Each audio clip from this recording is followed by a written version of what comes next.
hello, hello. What's going on tonight, everyone? Welcome, welcome, welcome. The Many Good Pants Paranormal Activa. The Squid Labs Harassment Owns? Harassments Owns? Oh, everyone, Kaio, Lavamancer, the Third Tail. How goes it tonight, everyone? Yeah, I'm really excited for this deck. Have I thought about trying Metallurgic Summonings in a Blue Tron type build? That is not one of the things I thought of, but that is a cool idea. Hope for no punts. Yeah, I hope for that too, but don't hold your breath.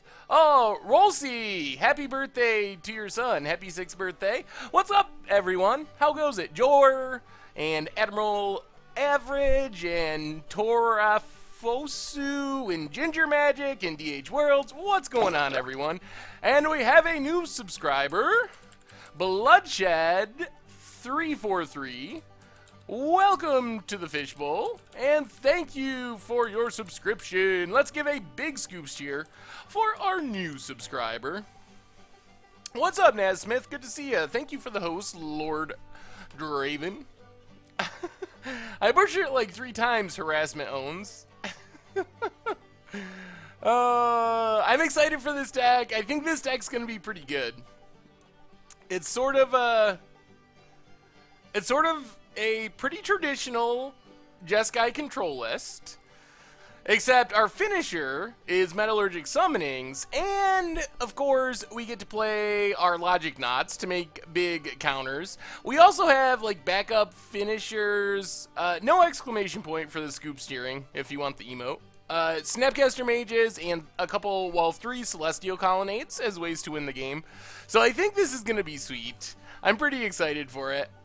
Dastix, I'm sorry, Dasterer. Dastix, I got it. Good to see everyone. If you just type scoops and then capital cheer, it will do scoops cheer. No exclamation points necessary. Yeah, you can cheer here. So yeah, we still got to get the 5-0 with Metallurgic Summonings. Going to do any White Elephant or Secret Santa Commander Clash. Yes, that is actually our holiday episode. Well, we have 2 holiday episodes coming up for Commander Clash.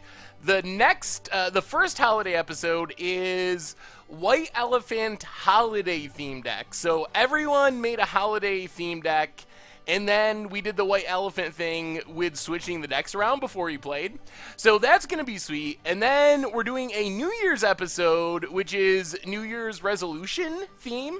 So pretty much forcing yourself to do things that you haven't really done much before. Like for me, maybe building and playing a deck that forces me somehow to, or incentivizes me to cast my commander, since I don't always, well, ever do that.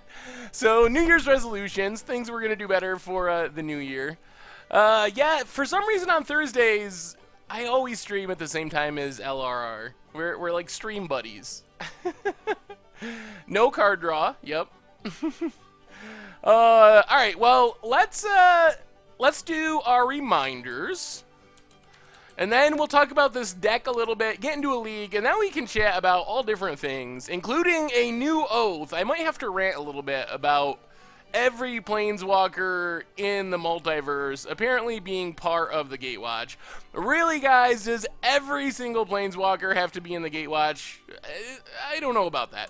Anyway, first off, a big thank you to our sponsor. You should check them out. Loot Crate is the biggest monthly subscription box for geeks and gamers. They have some really cool boxes, including an anime box. I think they started at about $13.95. They have this month some figurines and some really cool stuff. So big thanks to them for supporting the stream. If you check them out at trylootcrate.com/mtggoldfish, you can get 10% off with our code BRIDGE10. So yeah, super excited to have them as a sponsor. And of course, If you're looking for old streams, check out the MTG Goldfish Replay YouTube. That's where you can find streams like our epic game of Momir from Tuesday. Oh my goodness. Oh, that game of Momir. I still haven't got completely over that Momir game. Oh, we were so close to the million kill. So close. What are the odds? I actually watched the highlight of that, and oh my goodness. Not only... that whole situation's so ridiculous. One card away from getting the mill out, and I realized that our opponent had 6 mana available, but they had a Feldergriff, so they only used 5 mana. And they left up 1 mana to do like a troll hippo activation with Feldergriff, and because they did that, they gave them the 5 mana golem that ruined our mill plan. Like, it was the perfect storm of horrible things all at one time. And of course, one more reminder, check out the merch page, tokens, t-shirts, playmats. We got the sleeves now and the deck boxes, so if you're looking for another way to support the stream and the site, check that out. And get yourself some cool stuff. Makes good, like, stocking stuffers and holiday gifts for your Magic playing loved one. Anyway, so, as you probably know, my goal is to 5-0 a Modern League with Metallurgic Summonings. So I have a bunch of different ideas. The outro music on YouTube videos, oh, Richard knows. I actually don't know the name of it. Maybe Richard will pop in and be able to say. I don't remember the name of the artist that does the outro music. Is there somewhere I can see the quotes? I think if you do exclamation point, quote, and then a number. I don't know if anyone can do that or if that's just mods. I'm not 100% sure. So anyway, this deck. We are on our quest to get the modern 5-0 with Metallurgic Summonings. That's my goal. So we got the 3 Metallurgic Summonings. This is how we win the game. We have the Logic Knots to combo. No extra turn spells in this one. And then we're a pretty straightforward Jeskai control deck. We got a Sphinx's Rev, some Wraths and Sweepers in Anger of the Gods and Supreme Verdict. A little bit of filtering, card draw in Think Twice, removal, pass, and helixes, the Snapcaster Mages. And then Celestial Colonnade is sort of our backup plan for winning the game. So the idea is we're going to be like a pretty normal Jeskai control deck, and then once we're kind of in control of the game, we just cast a bunch of spells and take things over really fast with Metallurgic Summonings. So hopefully this works. I would like to get the 5-0. We also have in the sideboard a whole bunch of different options. So Elspeth is another finisher for slow matchups, timely reinforcements for burn and aggro decks, Stony Silence for affinity, Celestial Purge gets Blood Moons and Lilianas and a bunch of stuff.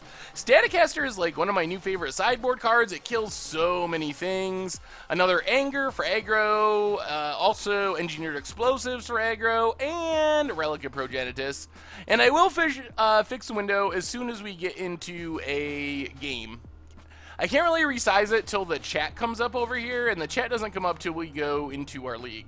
So we're doing a competitive league, because not only do I want a 5-0 league, but I want to get the list published to prove a point to everyone who thinks that Metallurgic Summonings can't work in Modern. There's only 14 in the sideboard. Oh, I imported the deck from Goldfish, and it doesn't. Occasionally, it doesn't import Wear Tear. Thank you. I'm glad you pointed that out, because I completely missed that. There should be a single Wear Tear. But for some reason, Magic Online doesn't recognize split cards all the time when you import the deck list. So, yeah. Hopefully we don't 0-5. I'm very comfortable with this style of deck. So I'm hopeful that being comfortable with this style of deck will be enough to lead us to victory. Yeah, good call, someone. Whoever pointed that out, because being a card down would have been pretty bad. No Panharmonicon in this one. Well, I'm glad everyone's rooting for the 5-0. I'm rooting for the 5-0. I'm not expecting it. I think the deck will be decent, though. Oh, what's up, Mike? XOXLong415. Feel free to post if you want to see your own name. Can we get some Lantern after this? I love playing Lantern. I just don't think many people like watching Lantern. The 5-0 dream is alive. We are live for the 5-0. I don't even know if Infect would be that bad. I don't think we can Panharmonicon in this deck. I do want to make Panharmonicon work in Modern, or at least be like somewhat playable in Modern, but this is not the deck for it. We don't really have anything that works with it. We have a new subscriber, Stitches. Welcome to the Fishbowl, and thank you for your subscription. And 2 months in a row, D.JPEG.AU, welcome you back to the Fishbowl again. Thank you so much for your subscription. You all are awesome. Definitely appreciate it. Let me align this properly. There we go. Oh, so we're going to keep this. We got to think twice, got some removal, got a spell snare, which is really important on the draw. Can stop a 2-drop. So, did you all watch, any of you watch the Against the Odds today, or last night? The Sahelia one. Can we get new videos of Living End? I want to revisit some old decks. We've actually never played Living End for Budget Magic or anything. I think we did one version for Much a Brew one time. I want to do another Restore Balance Budget Magic at some point. Yeah, is Followers over deck list good or bad? I thought it was weird that it was getting cut off, but maybe it's better to move it down. So, it was really fun. Infinite Suntines was sweet. So, was that... What did you think of the power level? Because, like... So... Blue-White Emeria isn't like a brand new deck. I've liked Blue-White Emeria for a long time, so it wasn't as janky as some episodes, but it was like a little more competitive. Still trying to get the balance just right. Alright, so I thought it was a pretty fun episode. I love playing Sun Titan. Sun Titan is just so fun. Oh goodness. Well, good thing we have this Spell Snare, because Kiln Fiend is very bad for us. Hallowed Fountain untapped. And Spell Snare this Kiln Fiend. Flooded Strand pestered. So we pretty much need to kill our opponent's stuff in this matchup. I like alternating between semi-competitive and super janky. Yeah, I think that's a good mix. And to be fair, JSB911, welcome to the Fishbowl, and thank you for your subscription. Big scoops here for our new subscriber. To be fair, okay, the whole end of turn Manamorphose. Are you gonna like stifle our fetch? What's happening? You better not stifle Manamorphose. They just want to do this when we can't counter it? Is that what's happening? Are they gonna creep shot us? Okay. Well, I just wanted to think twice. There's nothing nefarious going on here. And to be fair, with some Against the Odds, they're going to be more janky than that by default. Ooh, alright, there's Summonings. Like, whether we want to or not, some decks just are going to be more janky. Alright, Island, or Steam Vents untapped, pestered. So we can flashback our Think Twice. We can also Snapcaster to counter another Kiln Fiend, perhaps, with Spell Snare. And our opponent scoops it up. Huh. Well, that was good. Some undecks. The uncards are not even on Magic Online, unfortunately. Can you support the Lighthouse and Ghost Quarters with 4 Cryptics in this deck? We're gonna find out, aren't we? Hopefully. I mean, I think so. I think we can. We only have 2 colorless lands, so we don't have that many. I think playing like 4 Ghost Quarters, that would definitely be a stretch, but yeah, free win Jeskai. Thank you, opponent. So, yes, we're getting closer to that 5-0. So, what do we want against this deck?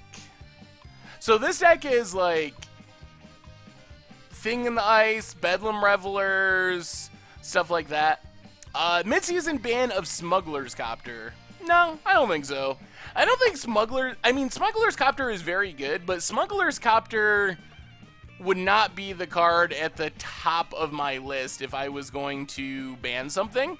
I think Emrakul would be number 1, and Aetherworks Marvel is probably 1A, and it's very possible that Aetherworks Marvel would be number 1 after Aether Revolt comes out. So those are the 2 cards. If something was going to get banned, it would be that. I was disappointed that one ATO game where you should have kept returning Flooded Strand, and then there was a plan you should have been to Ghost Quarter. I love Ghost Quartering and killing all lands. I think that was against Ad Nauseam, so I think we did that correctly because our opponent had 4 mana up, and if we started Ghost Quartering them, they would have been able to tap a land, get a land, tap a land, and they would have been able, I believe, to combo off.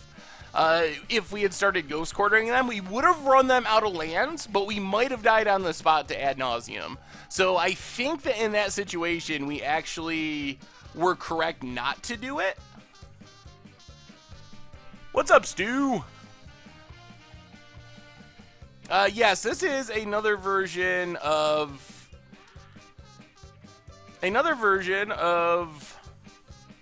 Aetherworks. We need to cut things, and we need to do it fast.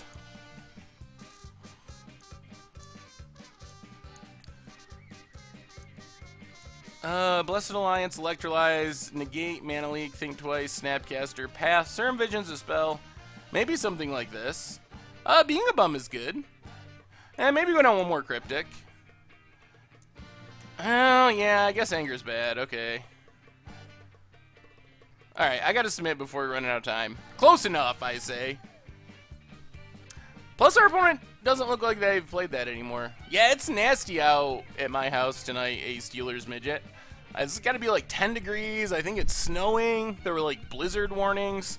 I mean, I'm kind of used to it being from upstate New York. That's like normal around here. But what do I think is the most underrated deck in Modern?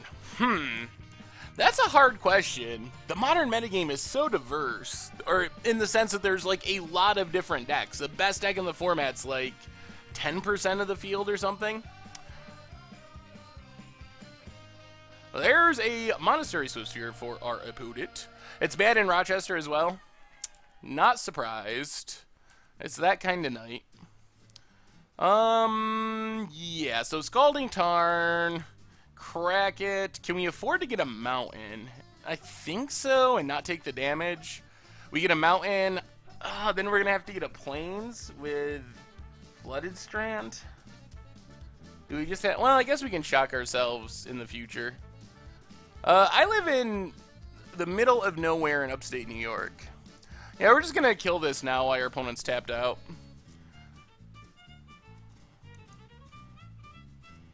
Huh? Oh, goodness. Alright. Well, there's mutagenic growth.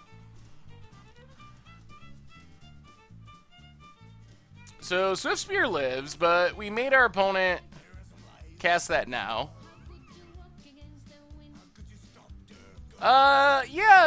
Yeah, in the Finger Lakes region of upstate New York, or, I don't know, Western New York. I always just call it upstate New York. Western New York might be more technically correct. Sleight of hand for our opponent. Well, things are a little bit worse now. Now that Swiftspear is still alive. Misty. Opponent gets in. We draw a land. Well, let's just play Flooded Strand, pass the turn. If our opponent cracks... Alright, now let's get rid of that. Crack Flooded Strand. Get a Plains.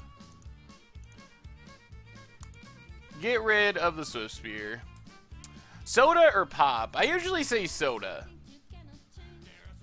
Although I stopped drinking soda. I used to drink Red Mountain Dew quite a bit, but I quit like almost a year ago. Oh, well, it worked. It worked out that we were fetching out all these basics by accident. We're going to be very pinched on blue mana, but we have a basic of every color. And eventually we'll Snapcaster, get rid of the Blood Moon. There's a Kiln Fiend. Well, let's think twice. There's a Snapcaster.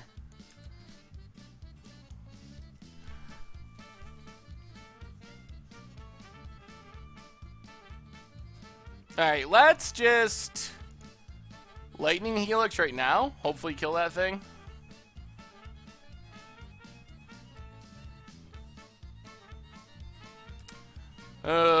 Spell Pierce. Sure. That's not good. I guess I could have played a land beforehand. I was not actually expecting Spell Pierce there. Yeah, we will stream a Vintage Cube at some point, but not tonight. Opponent bolts our face. Bolts our face. Down to 2.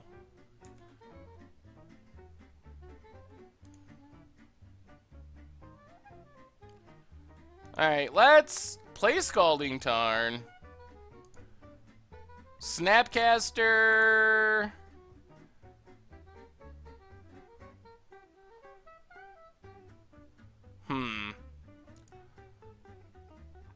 Do we just need to Snapcaster? Well, I guess we can just Bolt.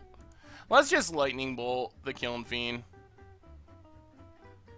We can always Snapcaster in the future for something. We might have to get rid of this Blood Moon.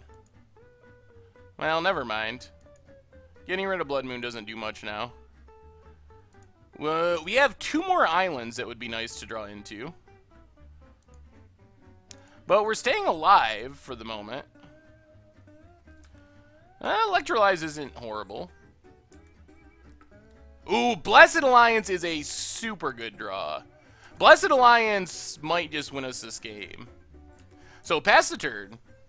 Blessed Alliance is going to be very, very good. We're going to be locked under Blood Moon for forever, which means we need to draw another island eventually if we're ever going to win. Or we're going to have to win with Snapcasters or something. Opponent probes. Let's just...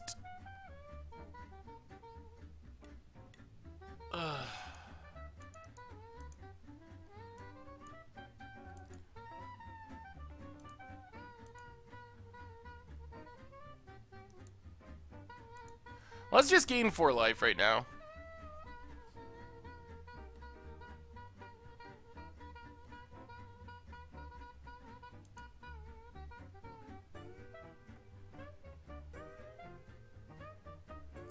Alright. Alright, so we're out of the danger zone of dying to a bolt, which is where we want to be. Opponent plays a young Pyromancer into our Electrolyze. Well, let's ping and ping. If our opponent has a mutagenic growth, that would be annoying. Oh, there's a Summonings, but we don't have the lands. Alright, let's Serum Visions. Logic Knot to the bottom. Anger to the bottom? Yeah, to the bottom. Play Sacred Foundry. Pass the turn. I think this was fine. I don't think our opponent plays that many counters. There's a Kiln Fiend.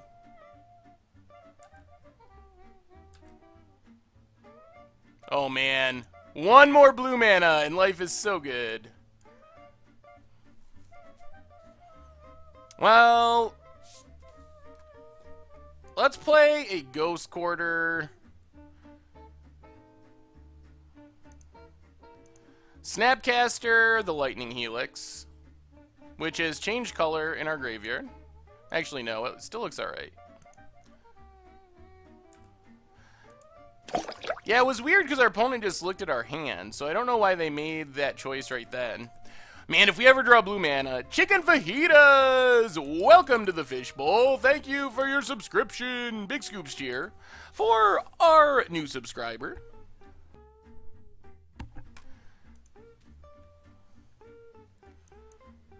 Opponent plays a tap land and passes. Come on, Island. We have 2 islands in our deck. Island should just win us the game. I just wanted to get rid of it right away to make sure nothing bad would happen. They could have drawn something that would have ruined our plans. Logic not. Well, get in with Snapcaster.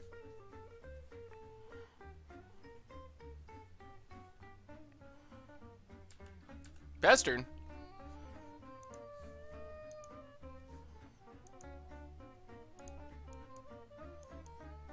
Stomping Grounds, tapped. Well, another Snapcaster is decent.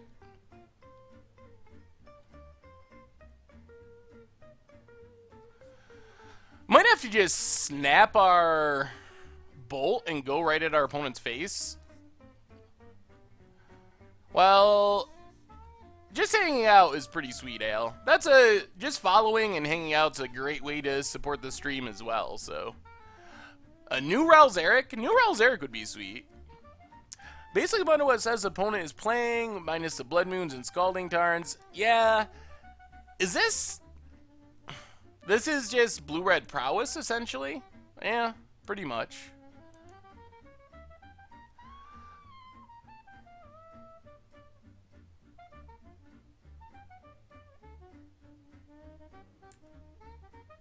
Yeah, I guess we can keep waiting.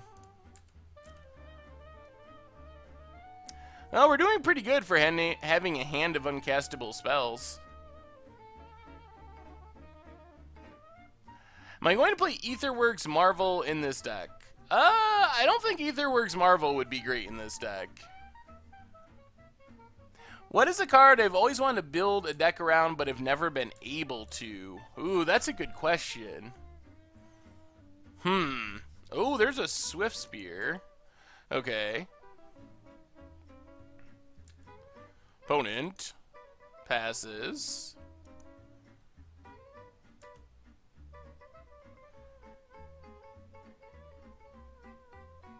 Helix. We're like 1 attack away.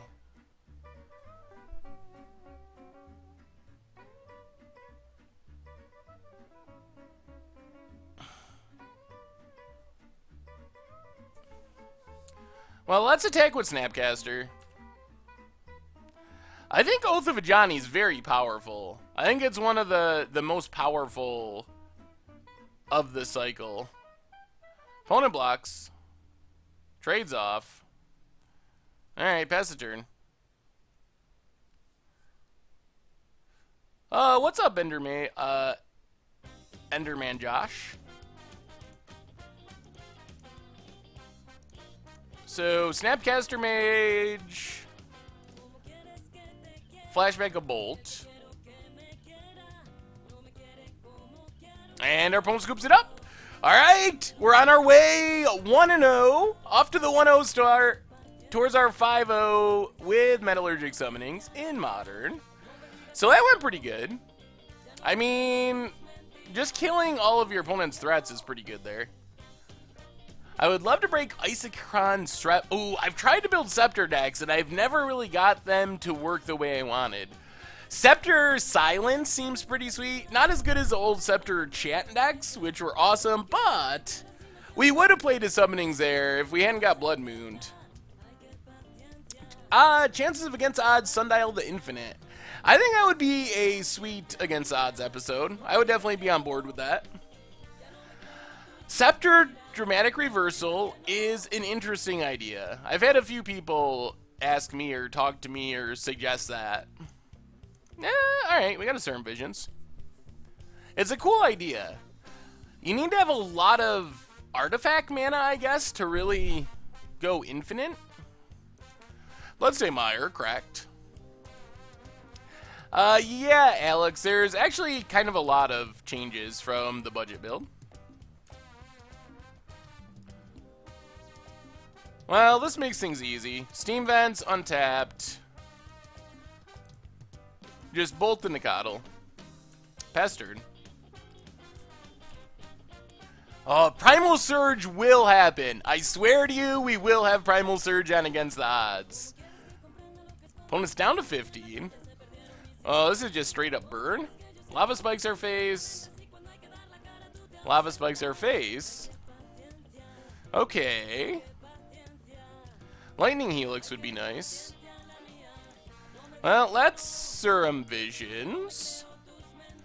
Definitely putting 2 lands to the bottom.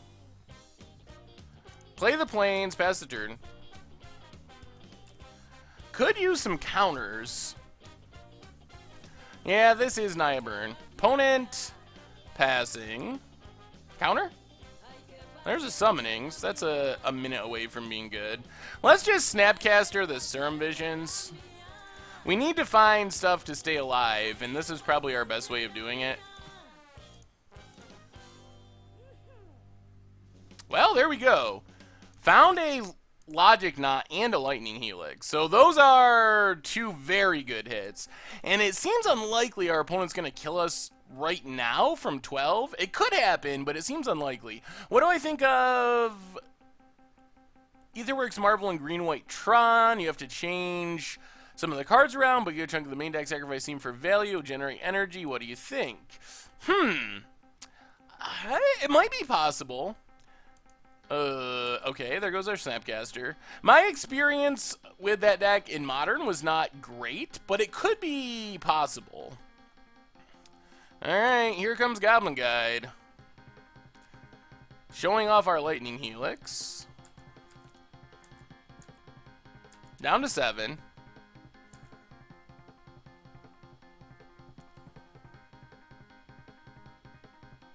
X2.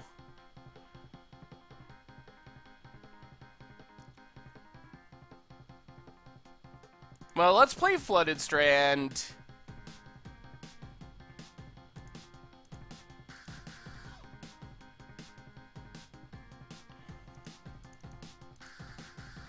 Helix the Goblin Guide.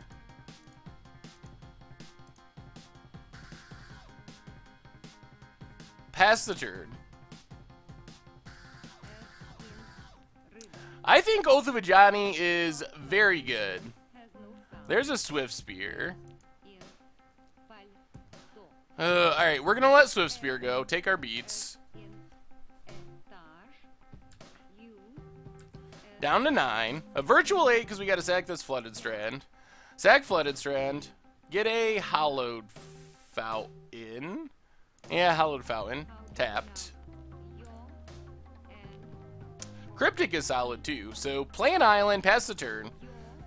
We're pretty close to getting down to Summonings. I don't know. I don't know if Tezzeret is technically in the Gatewatch, so possibly not.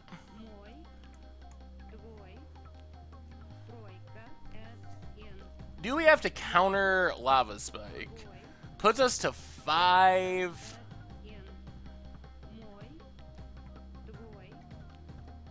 I think we take the hit from Lava Spike. Opponent goes to combat. Then we path the Swift Spear.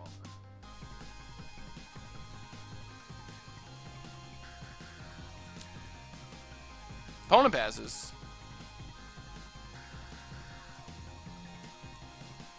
1, 2, 3, 4.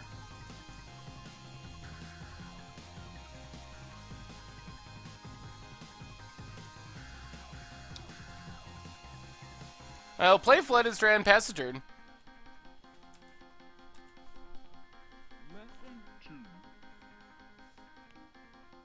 Land for our opponent.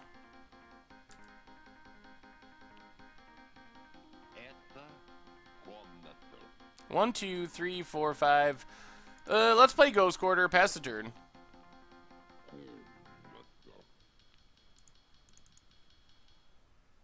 Oh, it's so risky. I don't think we can tap out for Summonings yet. I really want to, though. We're going to pass. We're not going to die with a counter in hand. I'm going to do my best to avoid that. Opponent passes. Snapcaster is a solid draw. Play Colonnade, pass the turn. This lets us gain back some life, which might let us... So, Snapcaster, 1-2, 1-2. Snapcaster the Helix.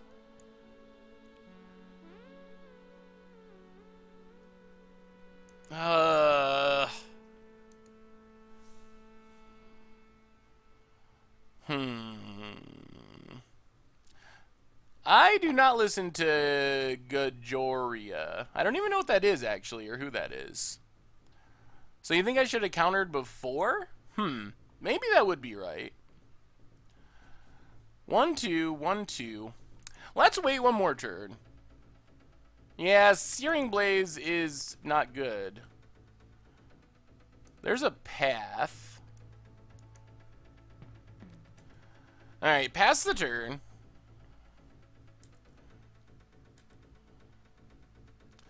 Opponent just keeps untapping. We'd like our opponent to spend some of their mana at some point. Like, have our opponent make the first move.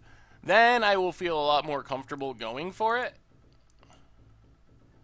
Even if going for it is just Snapcastering this Helix. You think I should just cast? Oh, that seems so risky.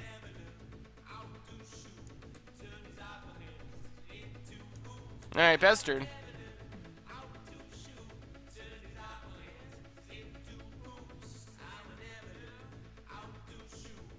Eidolon of the Great Revel. Alright, so I think this is our window to Snapcaster a Helix. So 1, 2.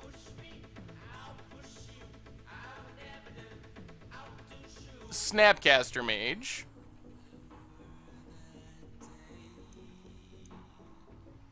Target Lightning Helix.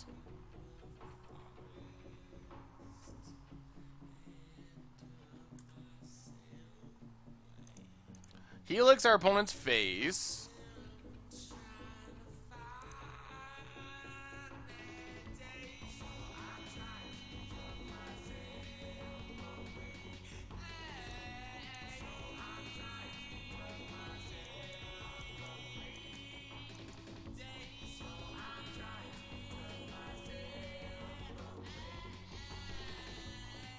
We'll get a Summonings down. We gotta get stable first. Possibly next turn. So that resolves.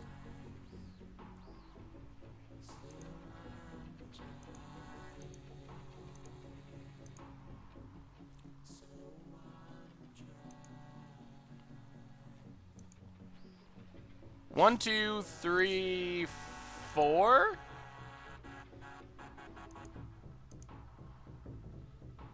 Counter the Eidolon.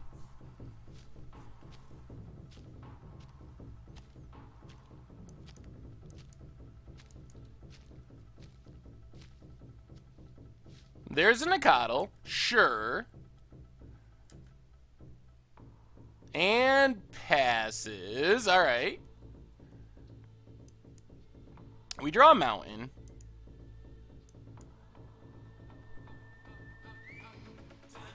What's up, Dinotron?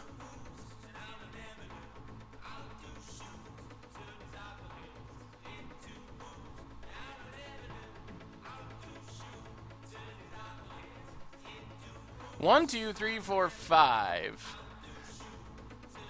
Do you really think this is time? So likely that we die.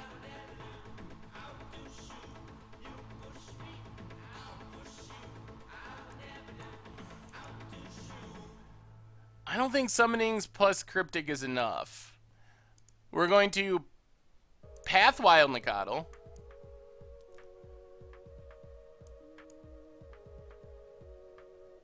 Play the Mountain. Get in with Snapcaster.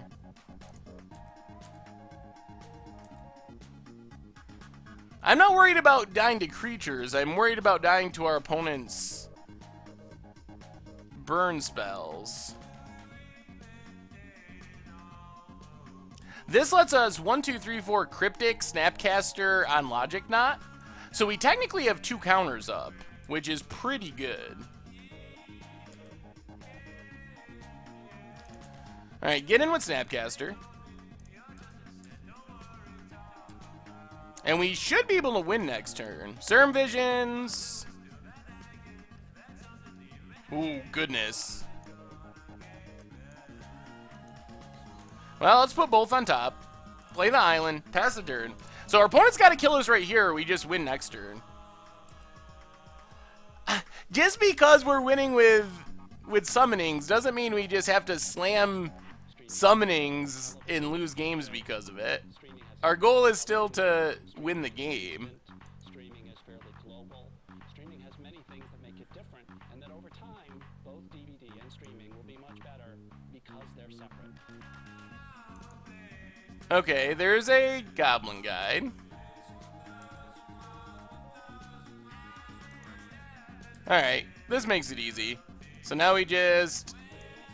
He licks our opponent's face. And that does it. Would have won a very long time ago if I had slammed it before the lava spike.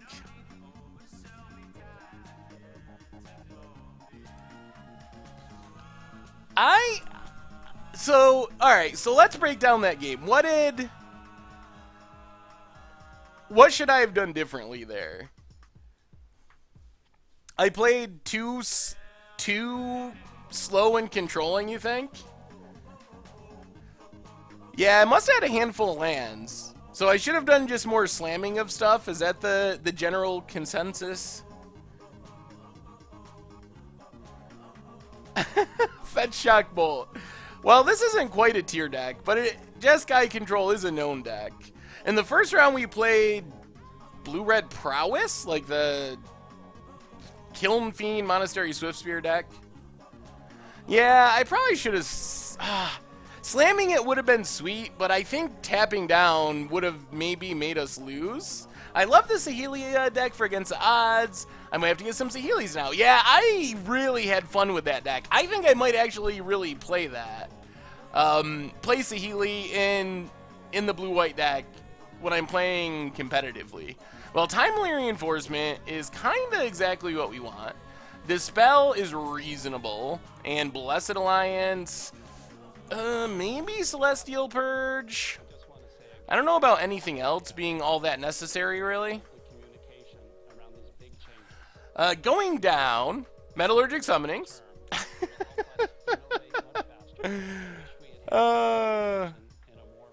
What's up, awesome dude? I didn't see your last comment, so if you repost it, I will try to read it.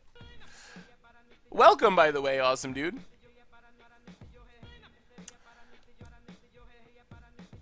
Let's go down a Cryptic command. I don't know why my mouse is being all, like, annoying. Go down Cryptic. And maybe go down 2 Cryptics, a Supreme Verdict, and...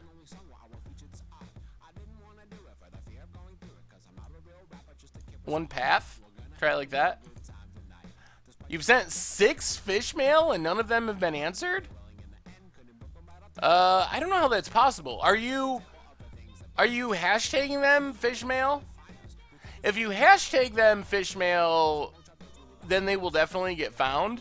Occasionally, if it was not hashtagged, it's possible no one would see it, and that could be an issue. And this hand's not exciting, but Blessed Alliance is good. The best way to wrap singles for Christmas. I actually don't know that.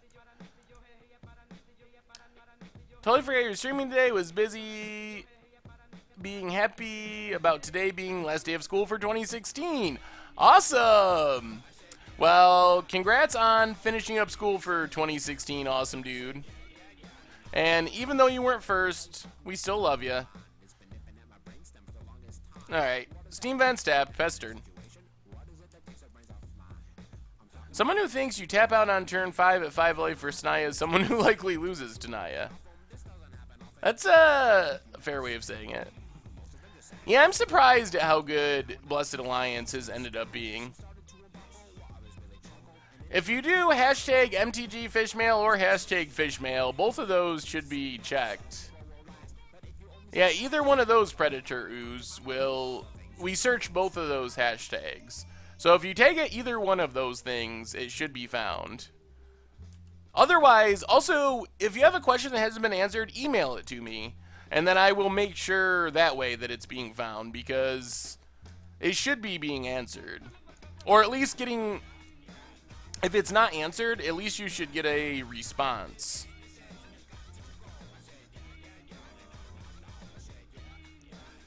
Oh, I kind of want to play this land untapped and try to ambush Viper Snapcaster, but it's so bad if our opponent just draws a land.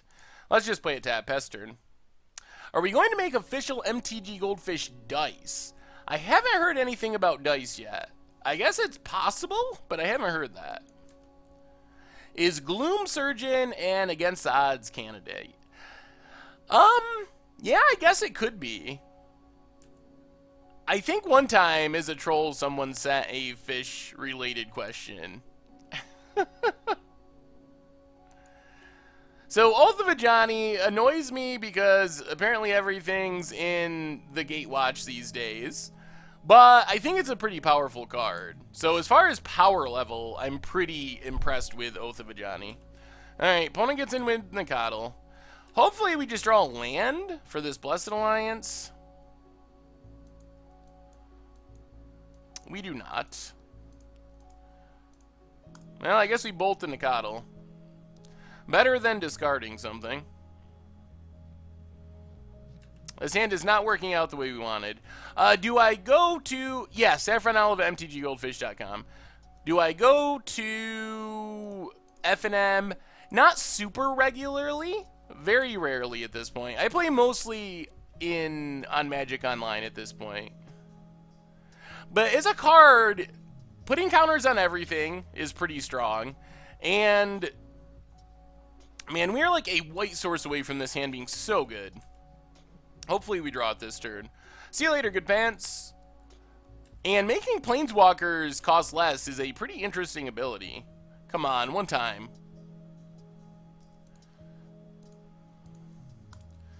We might be dead here. We need white mana. We have so much life gain in our hand if we draw white mana. There's a Grim Lavamancer, which dies to Lightning Helix if we draw white mana. Blue mana.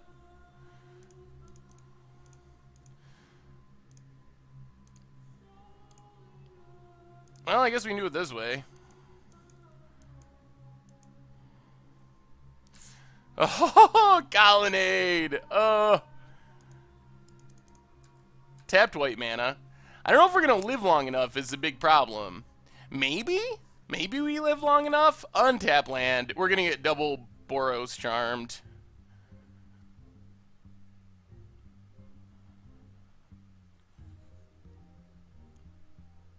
Lightning Helix. Well, that's better than Boros Charm. That means our opponent needs 2 1-mana burn spells to kill us here? Oh, Eidolon. Eidolon's bad. That is true. Very possibly that is deadly. So, Colonnade. Oh, dear.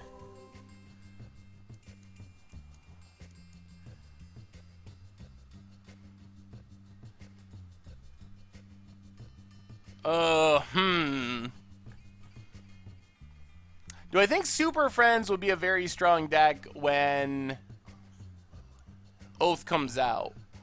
I think that Planeswalkers will be even more powerful than they are now, but I don't know about Super Friends in specific. Problem is, if I anger here, we literally die. I guess we go to... yeah, I guess it doesn't matter. I'm pretty sure we're dead here. We're going to 3 either way if we don't anger, because our opponent will hit us with Eidolon. So we just got to hope our opponent is on dead cards and we start gaining life, but not very hopeful here. Yep, there's Skullcrack. Oh, that hand was so close to being good. Alright, alright, alright. Well, let's run it back. Our hand didn't get there, but we're still live for the 5-0. If I didn't anger, I take 4.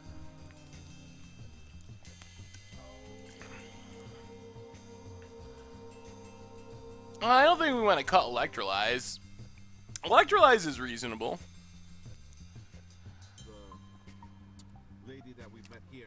I mean, we already have really good Planeswalkers in Standard. Gideon, very good. Yes, you can very easily convert Tick's Bath back into dollars.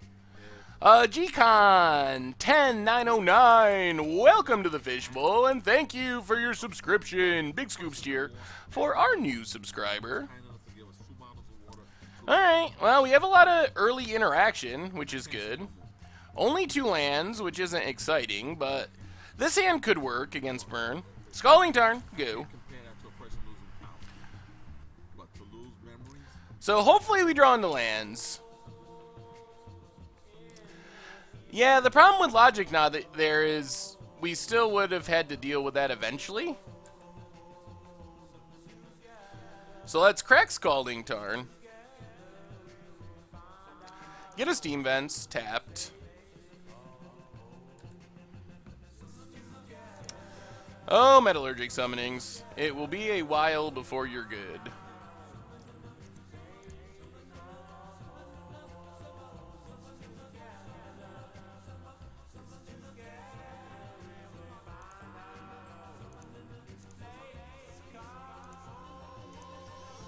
Alright, let's kill Wild Nikado. Pass turn. I think we had enough targeted removal without the 4th path. Is this Eidolon? Swift Spear. And Lava Spike. Okay. Well, we can gain this life back thanks to Helix, which is very good. Have I thought of going to GP or SCG events, or is streaming and recording too awesome? Well, I do like streaming and recording. Land? Snapcaster. So I do like streaming and recording, but I could imagine myself going to some more paper tournaments at some point. Would I be able to do Bog Brew Witch against the odds? That would be very spicy. It's possible. Land? Please, please, please. Alright, Loot House is a land. Not exactly the land we wanted, but we'll pass the turn. We're going to have to path this Eidolon, I think.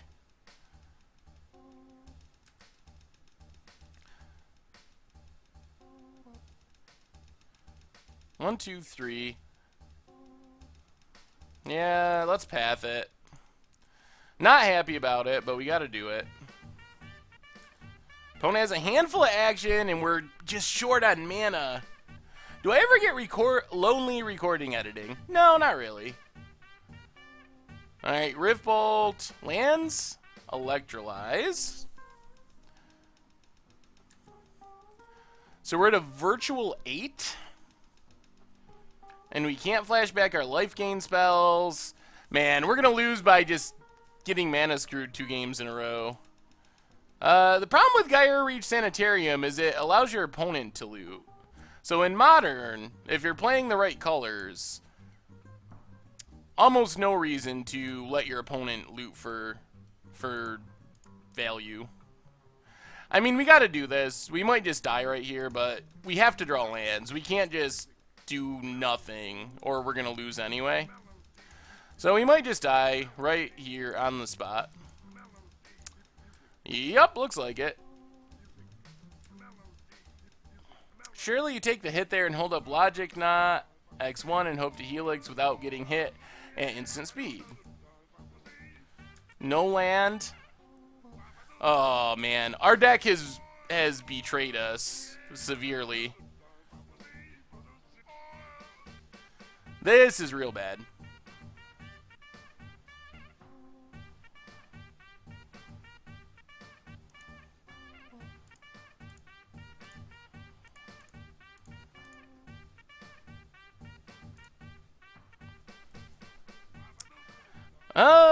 no, we don't have firewalkers, but we have timely reinforcements, which is very good. I mean, we'd be in great shape this game if we hadn't been mana screwed. We're the control deck, and a burn opponent has more lands than us on turn 6. That's not usually a way to win games. So we're just on the wrong side of the magic gods this time. Do I think I would go to GP Denver this summer? Is there a GP Denver this summer? I guess it's possible? Alright, turn 7. Still not drawing lands. Oh, goodness. Yeah, I really like this Ahelia deck.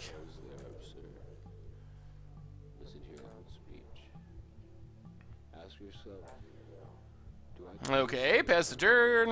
Inside jokes and pop culture references. What percentage of my speech is meaningful? What percentage is affected? How much hyperbolic language do I use?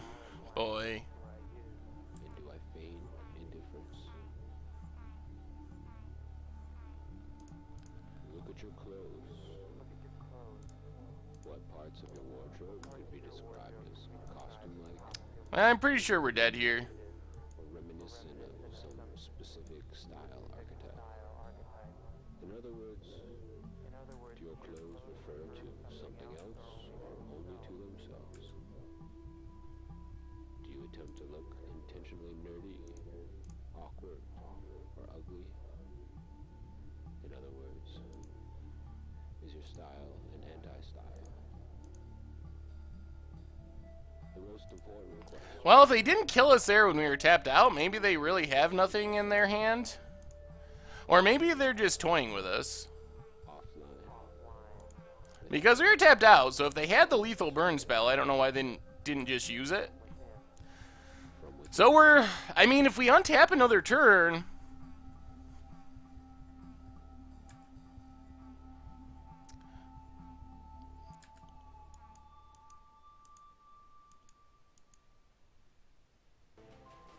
Maybe? We're still in it? Ish? Staying alive just barely. After whiffing on lands for a very long time. We have counters if we get to untap. I wouldn't think they'd leave in Searing in this matchup.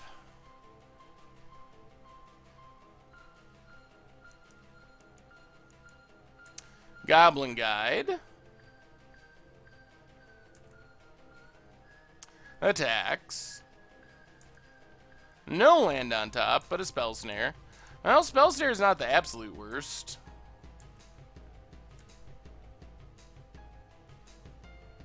Lava Spike.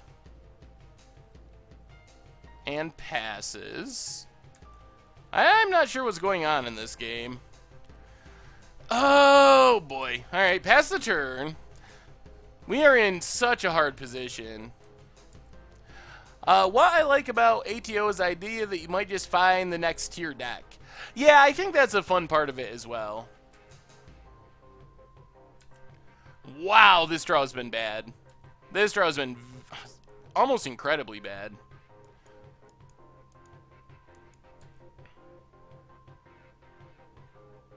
Yeah, we're amazingly alive, but not for long. Just 4 lands and 21 cards. Oh, so bad.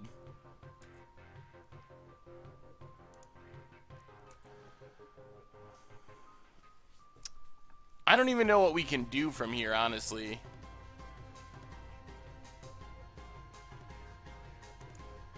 Our opponent's got to have a handful of burn.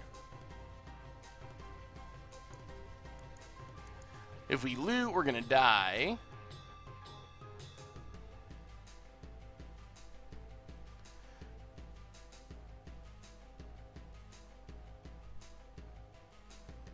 If we ever tap out, we're going to die. It's almost guaranteed. I don't even think we can loot.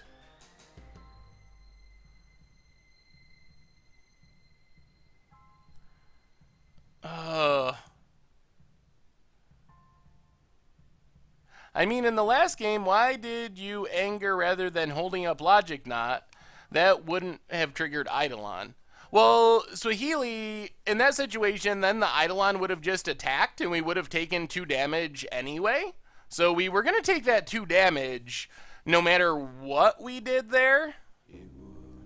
So we might as well take the 2 damage and have the Eidolon off the table rather than take 2 damage and let our opponent have an Eidolon. Yeah, they're just going to overwhelm us with burn spells.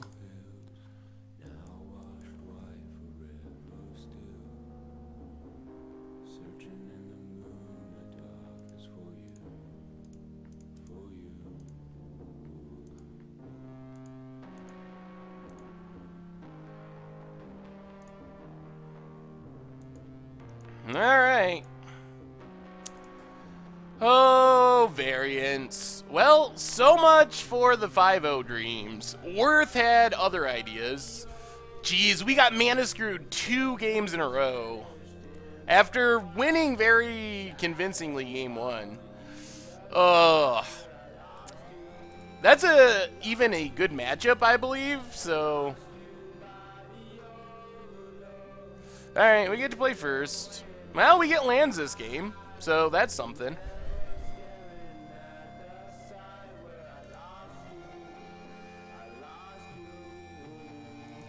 Alright. See what our opponent's up to this game.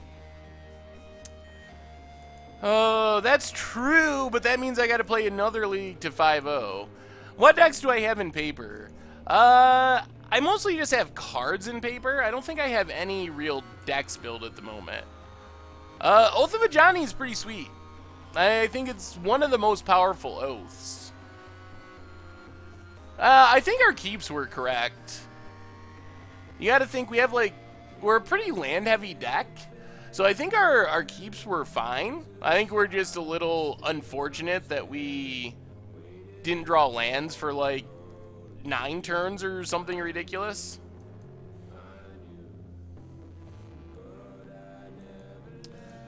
Oh, someone's playing free win red, apparently. Okay. Alright, we can't really do anything about that. Well, this should be a pretty easy matchup. Crack Scalding Tarn. I do not have Infect anywhere in any format. We'll just get Hallowed Fountain tapped. I hate olives, actually. It's just a nickname. But yeah, I actually really don't like olives.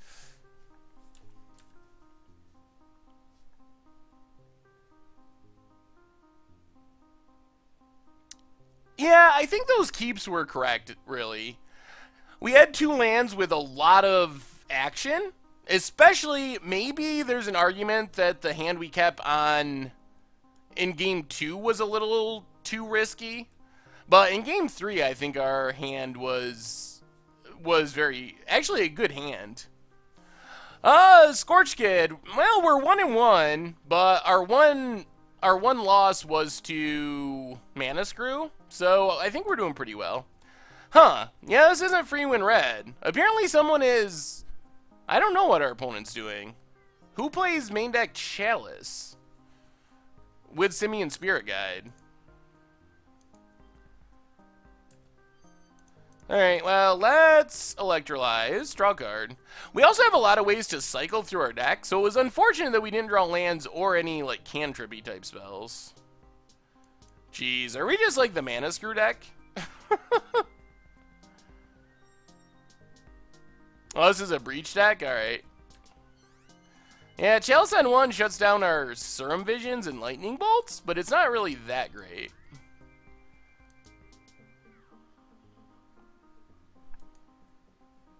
Well, we just gotta let them not resolve anything.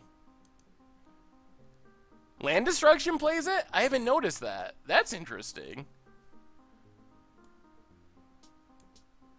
Thank you for the host, DPS Shoe.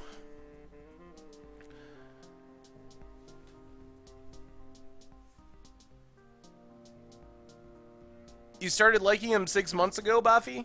Yeah, I just don't like olives. I never have, probably never will.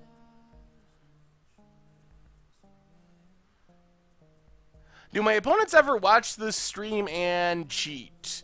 It's definitely possible.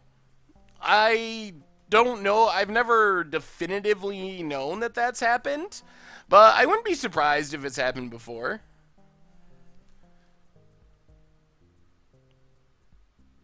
I don't know what our opponent's doing. Are they actually okay, Stomping Grounds tapped. I think we're just going to Helix our opponent's face, because we might be to the point of discarding the hand size if we keep doing nothing. Land? Alright, there's an island. Okay, whew, feeling better. The Bring to Light version is pretty sweet. Dragon Lord Atarka, thank you for the host. Yeah, we've played against pro players before. I know we played against Sam Black one stream. I think there's been others as well. Alright, let's just counter and draw a card. Try to keep finding some lands here. There's a land. We might actually get a Metallurgic Summonings down this game. We can't do it yet, but it's possible. It's possible this is the Metallurgic Summonings game. Played against the Blue Tron guy. We've played against Todd Stevens, who's like a SCG level pro. So we've played against some pros. I don't think I've ever played LSV. Over my time of playing on Magic Online, I've played against a very high percentage of the pros at one time or another, but most of them were not on stream. Alright, let's Mana Leak, Primeval Titan. Seems like counter spells are pretty good against what our opponent's trying to do. And then Think Twice. Alright, Path. Land? Serum Visions. Alright, well, Serum Visions gets countered. Oh, yeah.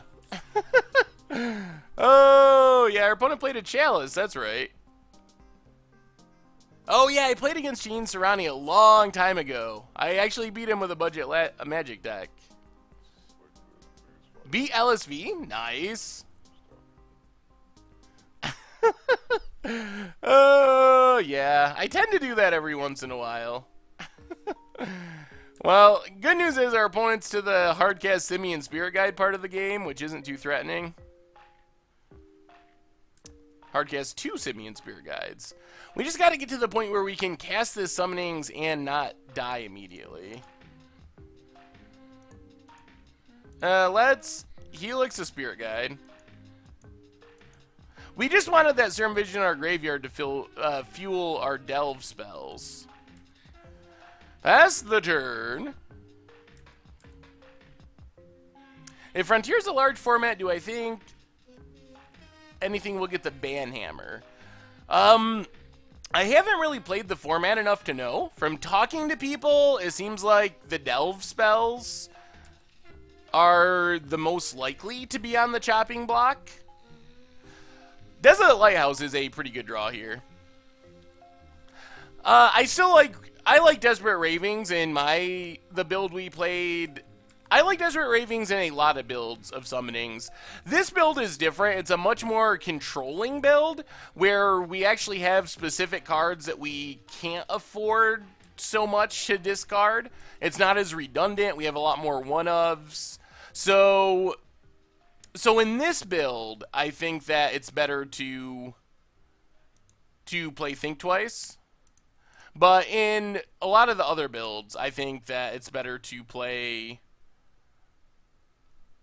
Desperate Ravings.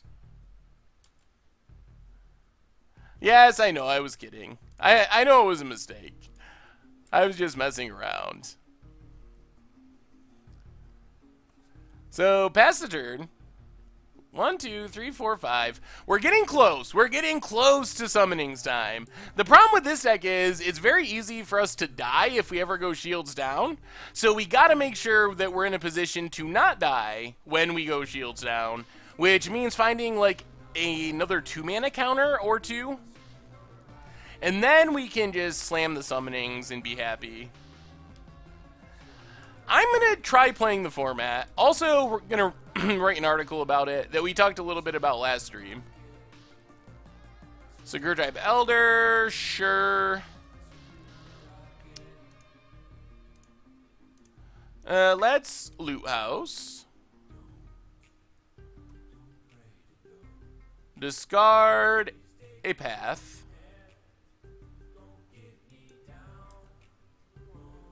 We're getting there. There's a colonnade. Pass the turn. 1, 2, 3, 4, 5, 6, 7. Maybe 2 more turns-ish, depending on what we get.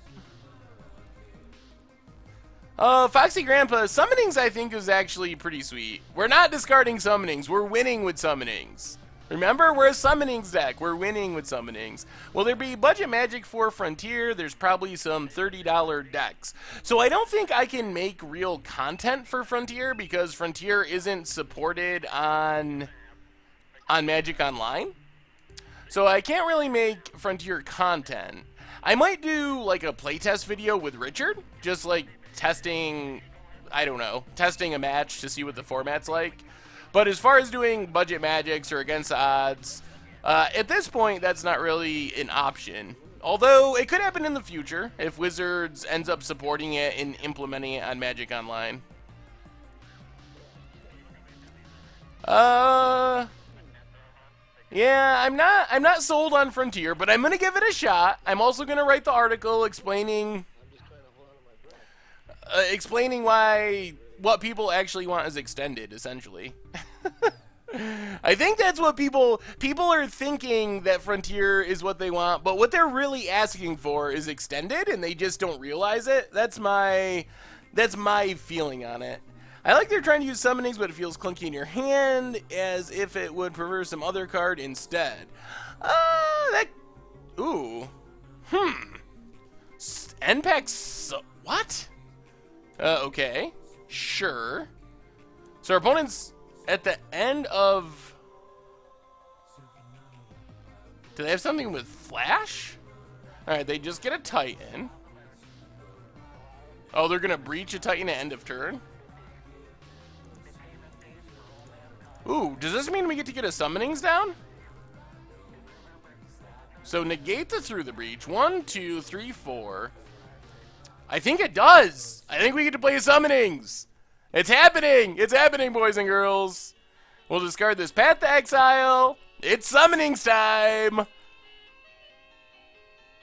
Get an island. That's good. 1, 2, 3, 4, and 5. Metallurgic Summonings.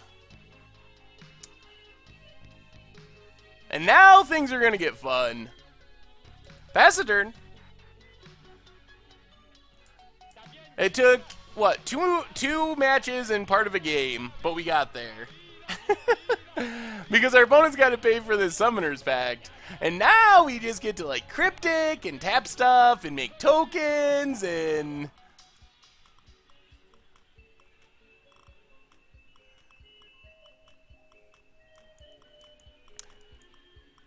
Supreme Verdict, sort of a no-bo. Non-bo. Yeah, our weather's pretty miserable down here. I'm assuming it's similar in Rochester. Are the people in the podcast angry lately? I tuned out from when they were getting mad at the spoilers. Is it clear now? I'm not sure, Good Pants. What were people mad about? Remind me.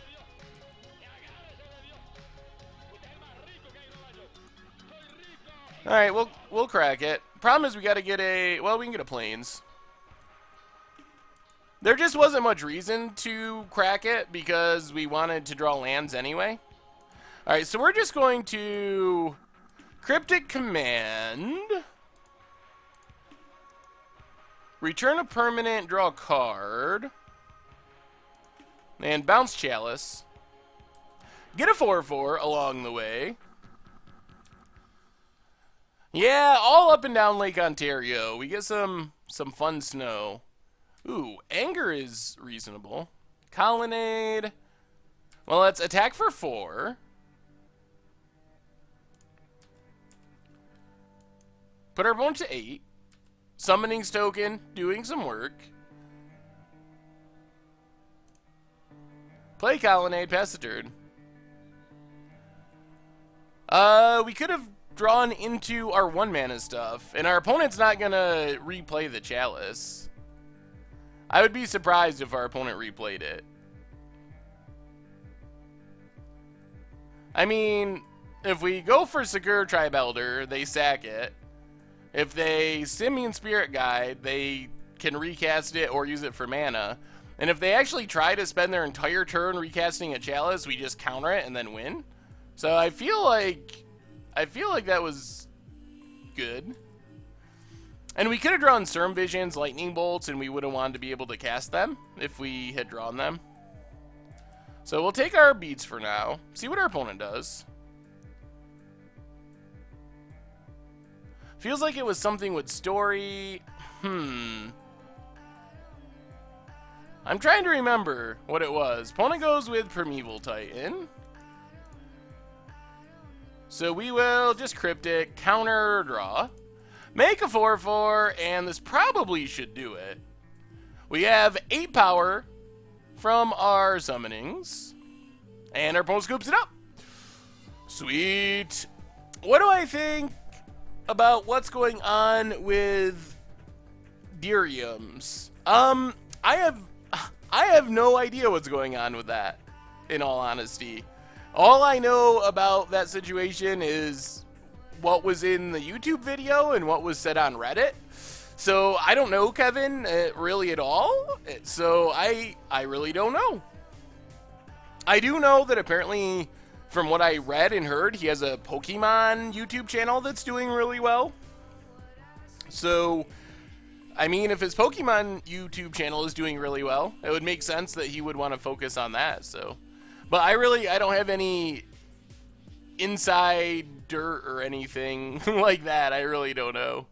Diriums was a fairly big MTG YouTube channel, and I think yesterday, Kevin, who runs the channel, posted that the channel was going dark, he wasn't doing it anymore, left a big video about the reasons why he wasn't doing it anymore. So I don't know anything more than what I read on Reddit or heard in the video.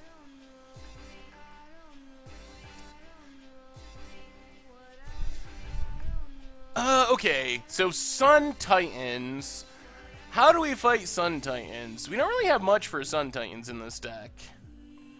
Like, at all? Relic does nothing. Dispel does pretty much nothing. Blessed Alliance, I guess, kinda sorta does a very little something. Anger of the Gods, is it? Do we even bring in a single card? I don't even know if there's a single card that we bring in.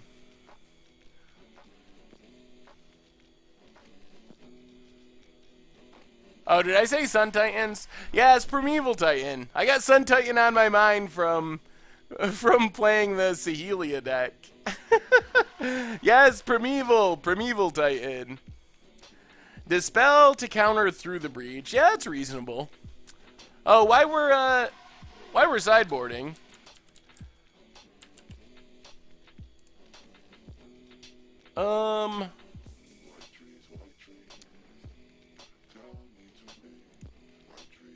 Should give a shout out to our new stream sponsor, Loot Crate.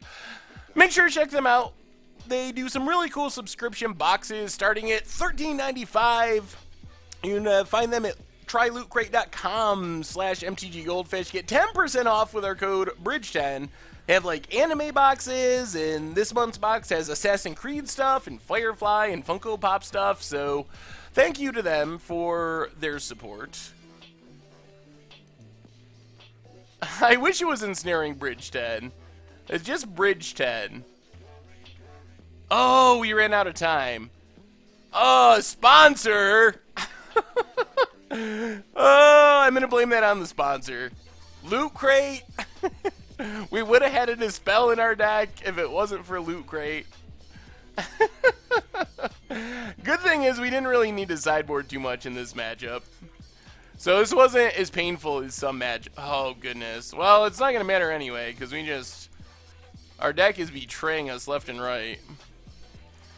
Helix to the bottom. If you don't know what deck to play, you could make a stream with Saheeli against the odds deck. I think that would be a fun stream deck. I think it's competitive enough that we could maybe stream it. In my article about Night Etherworks, there's a typo. Instant deck tech time after breaking out at Pro Tour Kaladesh. Etherworks Marvel deck suddenly fell off the map, but now they're back and better than ever. You're correct, Sneaky the Dragon. I think it's Loot Crate's fault. Loot Crate made me typo and not sideboard. I'm just kidding. They're actually very nice of them to support our stream. So, C Crowder 5, welcome to the Fishbowl and thank you for your subscription. Big scoops here for our new subscriber. I think that the instant deck techs go through less editing than some stuff, so I probably just typoed it, and then because they're such short articles, they don't go through as rigorous of an editing process. Okay, Chalice on 1. I don't know why our opponent's even chalicing. It doesn't even seem very good. And we have a new subscriber. Orca Just, welcome to the Fishbowl and thank you for your subscription. Big scoops here for our new subscriber. Yeah, Loot Crate is a new worth, except Loot Crate will actually send you cool stuff in the mail for a pretty cheap price, so they're like good worth. Do we gotta counter that? I don't really want to counter that. We have our single Ghost Quarter, which is sweet. Did I see any feature in Standard for Gur per Ori? Orrery. I think that it's a cool card, but I haven't really figured out how to use it yet. I've thought about it, maybe a Madness deck, but it seems a little slow for the aggressive Madness decks. Maybe a Ramp deck, but then if your opponent's playing aggro, you can't really afford to Ancestral Recall them every turn. So I think it's cool, but I don't know... yeah, I don't know where exactly it fits. Yeah, it's good we didn't sideboard in that Dispel. Yeah, the Spellseer is pretty sweet. Opponents on the Secure Tribe Elder beatdown plan. Corrects Wooded Foothills. Worth is one of the big people at Magic Online. Oh dear. Well, I don't want to do this, but I think we got to. We're not going to cast any red spells. So let's get a Hallowed Fountain untapped, get a Island. And we're just going to have to counter this Chandra. Hopefully we draw another land for our Cryptic Command. So counter Chandra. Well, we'll go X2 just in case they have a sneaky Simian Spirit Guide in hand, which would be pretty bad if we got blown out that way. Land, please, or do we die? Technically, it's land. Unfortunately, it's a tap land. Yeah, Worth is like the person. If you play Magic Online and your opponent casts the Delver of Secrets, it's his job to sit around in Washington and hit the flip button every turn for your opponent. Make sure they have a spell on the top of their deck. Also, if your opponent is about to lose, but they need a really good top deck, he just like shuffles around their deck and puts that perfect Lightning Helix on top. Also, whenever you scry, he takes and makes sure that the same card goes on top of your deck, the card that you just scried to the bottom. An additional copy goes to the top of your deck, so you draw it anyway. That's a worse job. He's pretty much the whipping boy of Magic Online. He's a good sport about it, though. Hey, more Chandras. We are in a lot of trouble. Chandra doesn't give our opponent lands, which is good. Or if you keep a 5-lander, you draw only lands. Well, we did mull to 5, so I guess it's not super surprising that we might lose. I opened a playset of Torrential Gear Hulk. Should I hold them or trade them for value? While they are worth a decent amount, does the card have any future outside of Standard? That is a good question. I think that it can see play in Modern as like a one-of type of thing, but I don't think it's gonna be much more than that. But because Standard rotates slowly now, I don't think there's a big rush to sell them. I think they will probably be worth just as much a year from now, maybe even more if control decks have a bigger part in the format after rotation. So I would be looking at by next year at this time, or around next year at this time, I would be looking to sell for maximum value. I think it's like a one-of card in Modern. That's my impression of it. Yeah, we're just going to lose to the Chandra, aren't we? Oh, man, cast that, opponent. You know you wanna. 0 mana, you got to do it. If they do that, we can actually win. Oh, come on. Come on, opponent, do it. Take the risk. You can do it. You want that Primeval Titan so bad. You got to do it. You know you have to. Come on. Do it. Oh, they didn't do it. That would have been sweet. They may lose value with the new redemption times. That is a complicating factor. And that is... Oh, are you talking Magic Online? Oh, on Magic Online, yes. On Magic Online, I would err towards selling. I was thinking you were talking about in Paper for some reason. In Paper, if anything, I think cards will be more expensive because of the redemption changes. So I'm not worried about it in Paper. But on Magic Online, yes, you should err on the side of selling sooner. Farseek... I think we need to counter bounce and hope we draw land off the top. So return a counter target spell, return a permanent. So counter that, bounce Chandra. And now we're hoping we just draw land.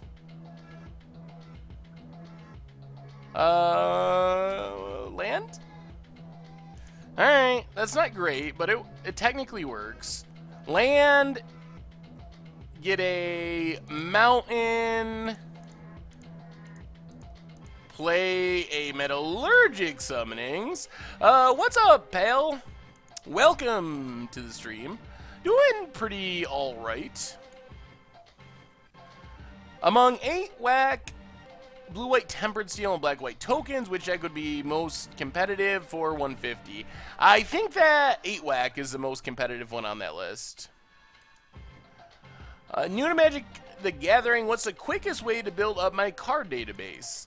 Well, assuming that you're playing Paper Magic, probably the easiest way or the quickest way is to look on your local Craigslist and eBay to buy a collection of cards. On Magic Online, the bots are pretty much the way to go. Our opponent has a Summoner's Pact and a Breach in hand, and we're probably dead. Windswept Teeth. Alright, well, that was a bad time to mull to 5. Aye, okay.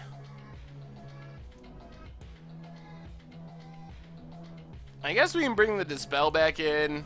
Go down a Lightning Helix. See Harassment owns. Drafting is a good way to build on Magic Online too. We weren't going to sideboard much, but we sideboarded quickly, so we got it sideboarded in time this time around.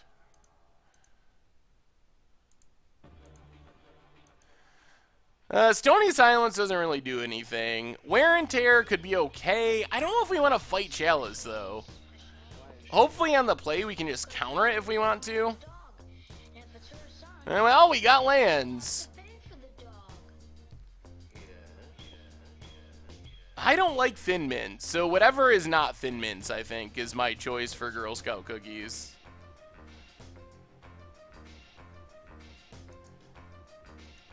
Yeah, our opponent is very good at having chalice, aren't they?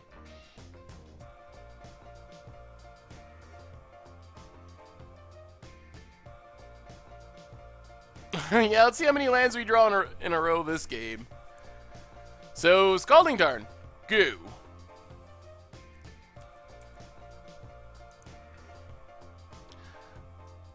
There's a Windswept Heath. Cracks it. Stomping Grounds untapped. Search suspended. Alright, let's crack our Scalding Tarn. This or That comes out tonight. This is a This or That week. Oh man, this is a very embarrassing episode for me. You gotta watch it to the end. Oh boy. It was sweet though. It was a sweet one. We did hats versus beards. Hats or beards. And the decks turned out pretty interesting. Are we talking Girl Scout cookie tiers? Oh. Yeah, so that comes out tonight, and then Sunday, don't miss much a brew because we have Cocoa Walls for Much a Brew, and it is as absurd as it sounds. So ridiculous. Yes, I had to go with the beards. It would be wrong if I was not the beard side of the battle. Alright, there's your Secure Tribe Elder.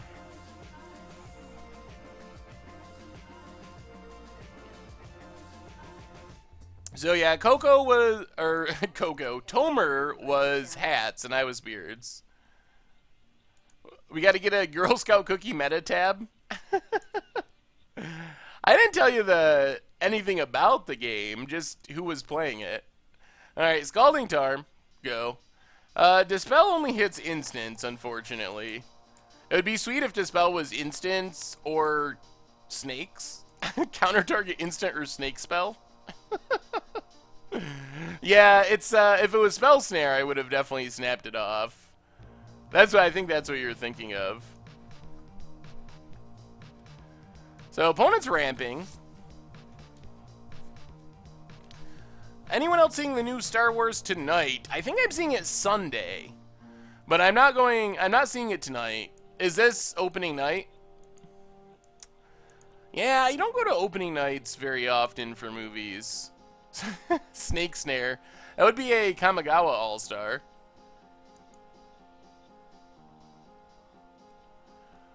Ooh, beards versus mustaches. That would be interesting. Does our opponent not have another land? Gets in. Our opponent's actually going on the timeout plan. They're down to 6 minutes somehow.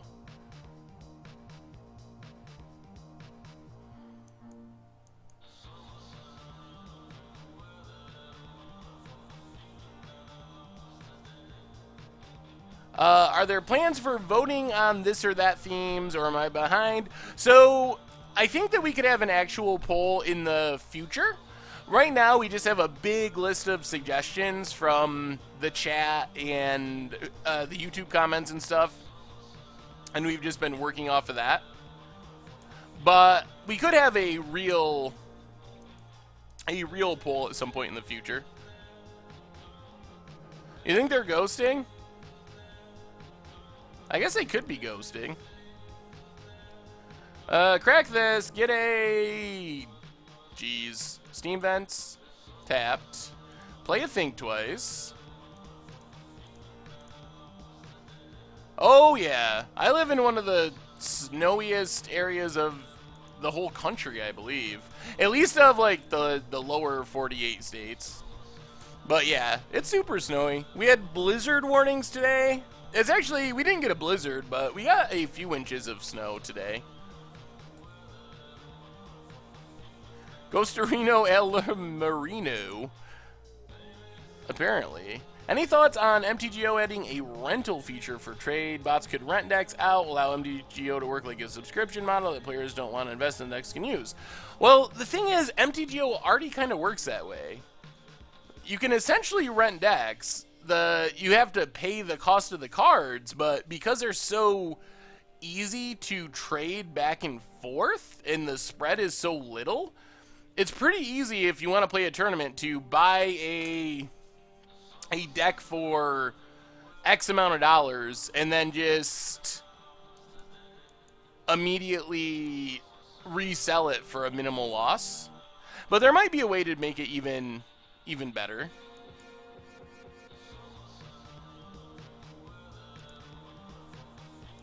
Do we have to kill this or counter this? Probably.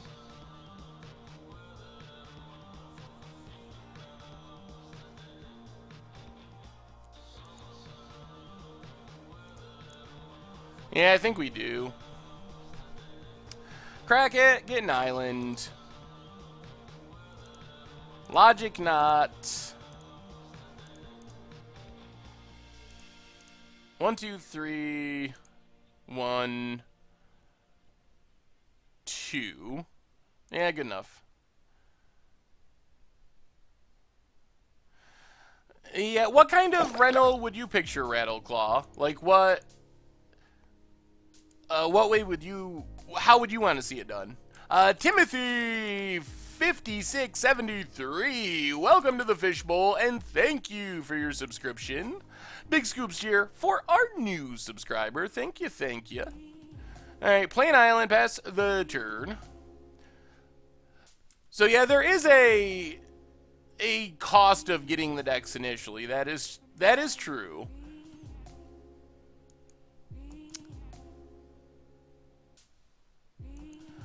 Rental with automatic card return seems like a great way to get people into Magic Online.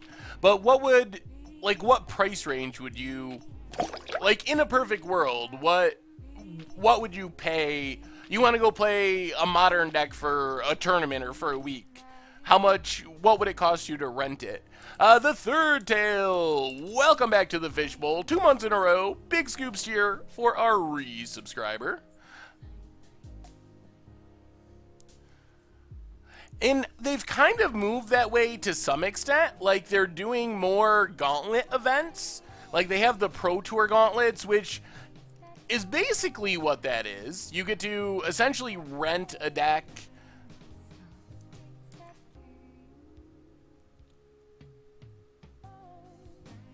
for an event. There's a Primeval Titan. Well, we can't let that resolve.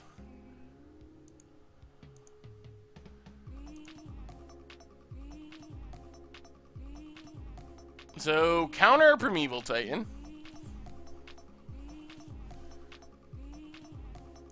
Flashback our Think Twice. We are currently out of counters, which is pretty bad. Sacred Foundry, not super helpful. Sulfur Falls, also not helpful. If our opponent has another Titan, we're pretty much in trouble. Yeah, the gauntlets are a decent solution.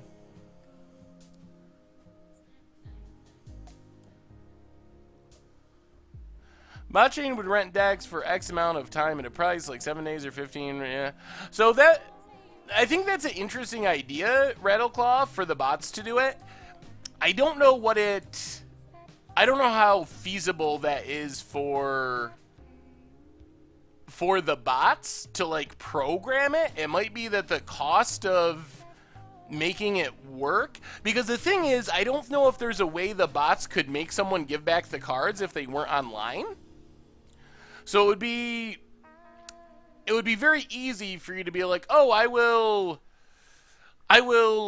rent this $1,000 deck, immediately sell that $1,000 deck for 950 tickets or whatever of real world dollars, and then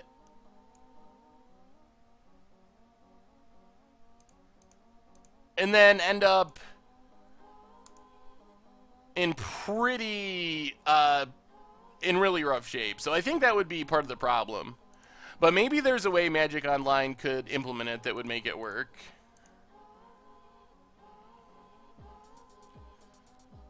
Well, looks like we're going to die here. Drawing nothing is definitely getting us.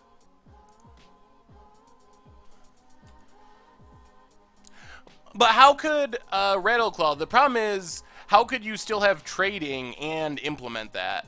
That's my big question.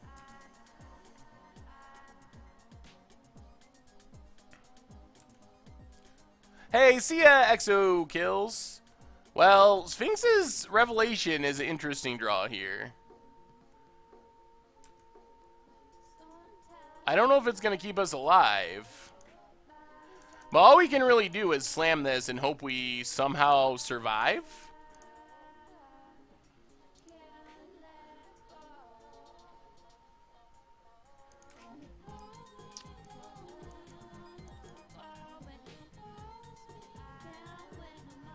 Oh, jeez. Oh my goodness.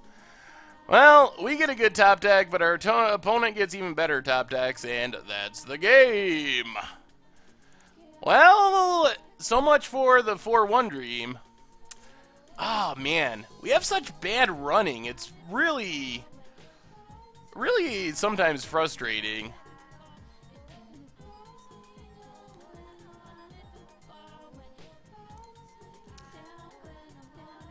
Our opponent, that was interesting. I don't know if they were ghosting or not. They were definitely playing very slowly. He wasn't out of mountains.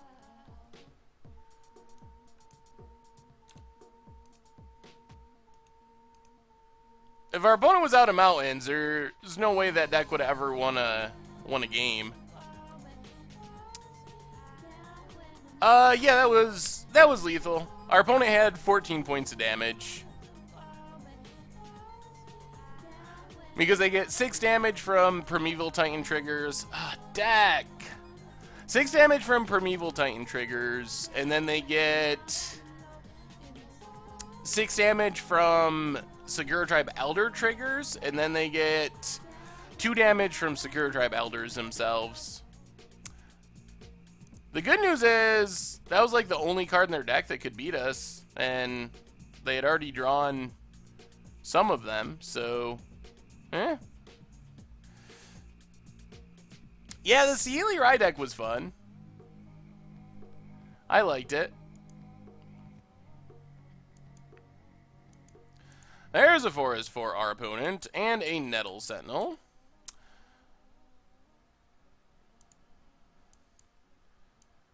Well, that's Scalding Tarn. Pest turn.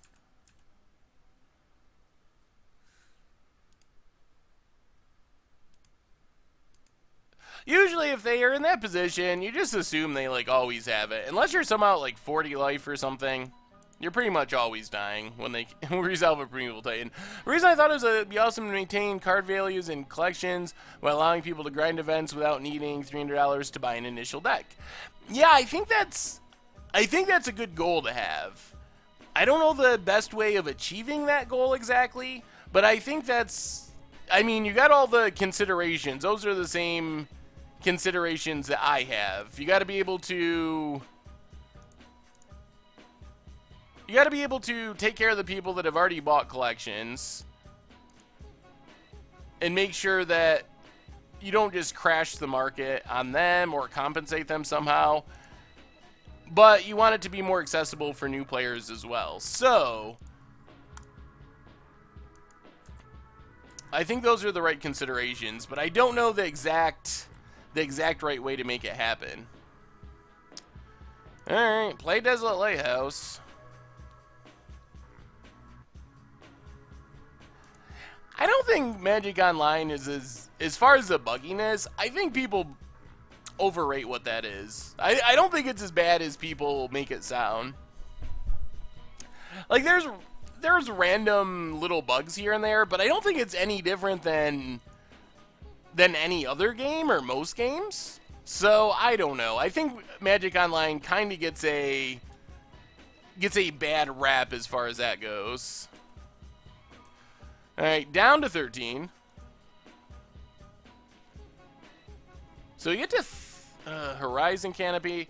We get to think twice. I think what we need to be doing is getting to this Supreme Verdict at some point. Negate. Path to Exile. Alright, let's Serum Visions. Do we get a land? We do. Well, we're probably going to have to crack this land, but I think we're going to put both to the bottom anyway, because we want more lands. Play the land, pass turn. I think it's overrated, but they said they couldn't make chaos drafts happen, which shows how fundamentally screwed up the program is. Huh, interesting.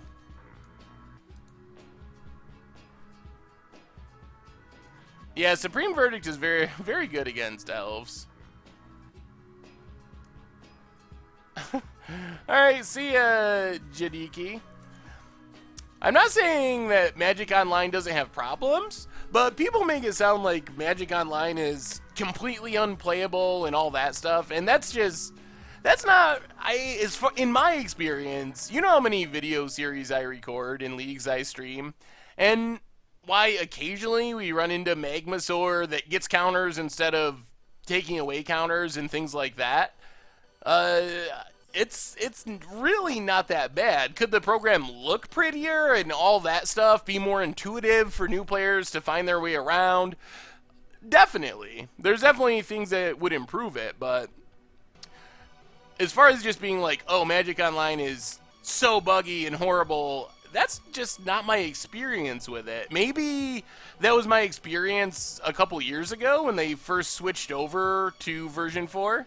It was much, much worse, but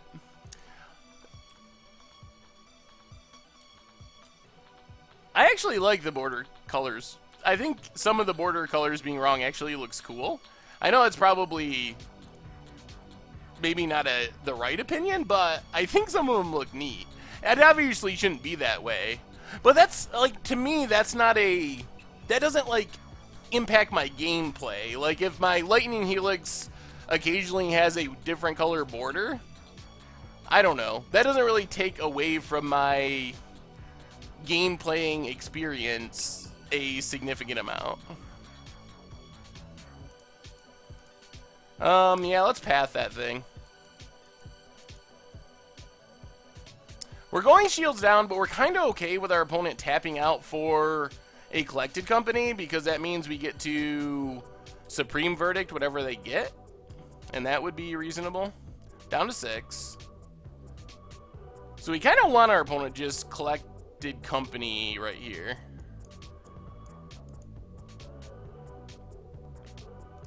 The music is loud tonight?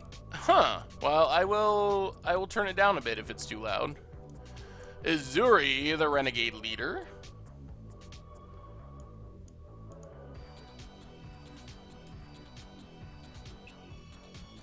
Well, in that case, I think we just 1, 2...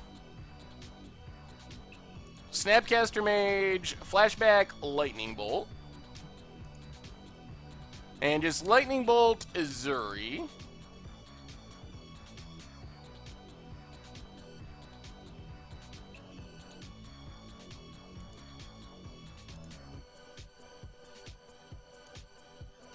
So, Izuri down. Double opposition in cube? I know there was, when the cube first came up, there was, like, the very first few cube drafts had an issue where you could get more than one of the same card. So I'm definitely not a Magic Online apologist or a Magic apologist. I try to be honest with my feelings, and I'm definitely not afraid to be critical of Wizards about things if I think that, but I don't know. Like, in my experience, I went to play a game of Hearthstone the other day, and I tried to do an arena, and when I went to pay for the arena, the payment processing thing just spun around and around for like 5 minutes. I eventually had to log out of the entire Hearthstone program, get back in, do it a second time, and it worked. So, I don't know. If that happened on Magic Online, I feel like people would be really freaking out about it, but apparently it happens to other games as well, and it's just not the end of the world.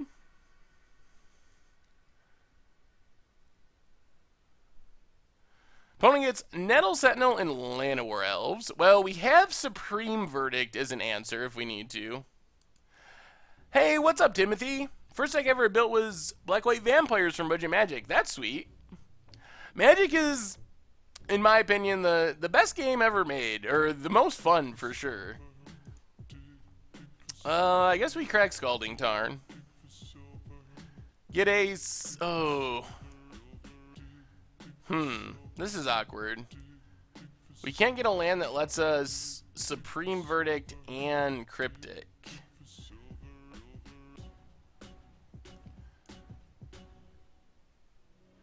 And we're going to take an island.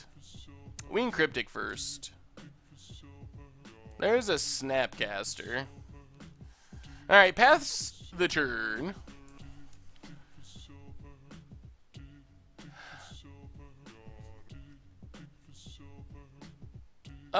The client was rough when they switched over to version 3. That is very true. And it was rough for several months, 6 months maybe. It was in very rough shape, so that is a fair criticism.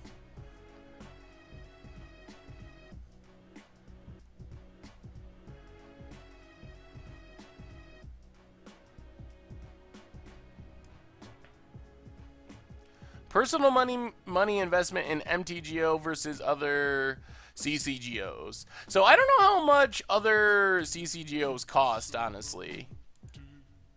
I do know that a lot of those, like in Hearthstone, it's cheaper to do a Hearthstone arena. That much is true.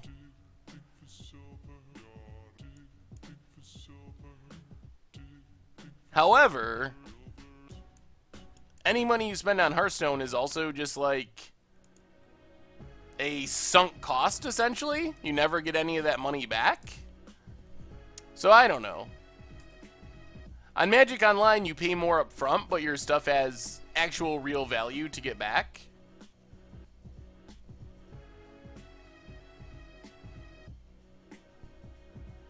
Okay. Opponent's going to pass. Well, 1, 2, let's Snapcaster Mage.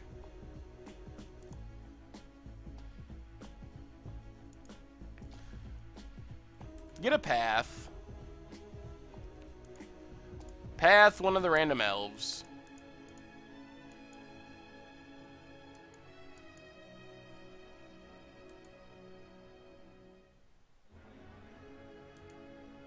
I do play poker.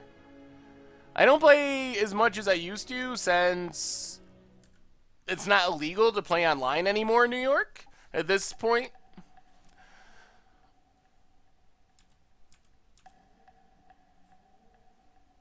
So I don't play as much as I used to, but I actually have a casino that's opening not far from me. New York never had casinos, but they just approved them a couple years ago. And in like just a few months, actually, a casino's opening up. So hopefully I'll get to do some more poker playing in the not too distant future. Alright, Heritage Druid, sure.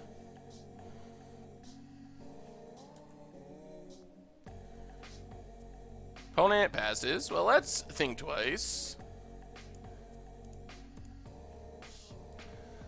They had like, well, Turning Stone is on the Native American land, so technically they can do whatever they want, whether it's legal in New York or not. So that's how there's Turning Stone. So I guess there are some on Native American lands. But they don't have them on non-Native American lands.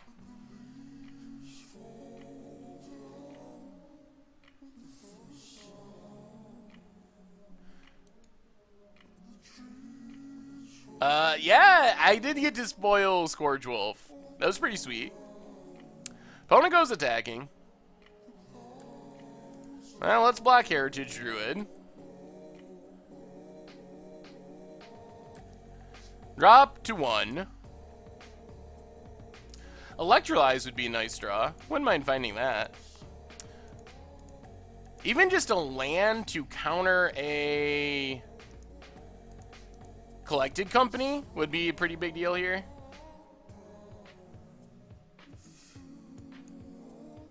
There's a land. So we're going to discard 1, 2. Let's discard the metallurgic summonings for now. A little slow. These are promo arts for Llanowar Elves. So Plain Island, Supreme Verdict, get rid of the Llanowar Elves. Pass the turn, we have negate if our opponent has a collected company. And then hopefully we can just kind of stabilize and take over from here. We have Cryptic. Cryptic is solid. Ooh, Elvish Visionary. Alright, draws our opponent a card. Being at 1 life, we can't really afford to get hit by anything. And our fetch lands are dead cards. Ooh, Beta Llanowar Elves? That's sweet. Eternal Witness? Jeez. Oh, This is a very weird Elves deck. Getting back Collected Company. I have not seen Elves decks that are playing Eternal Witness very commonly. Is Frontier on Magic Online? Not officially. You can sometimes, if you, like, know someone who wants to play, you can, like, set up a game and play in the free-for-all room or whatever. So you can do it like that. But you can't just officially play.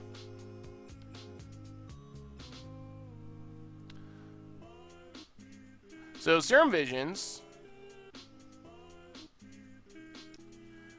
Path, land. Alright, let's put the 2 lands to the bottom. And then Serum Visions. There's an Anger. Can we live long enough to cast it? Flooded Strand. Oh.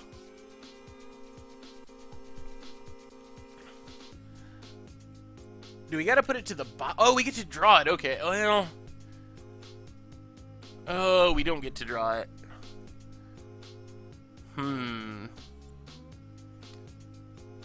Cryptic saves us for this turn. But we Cryptic.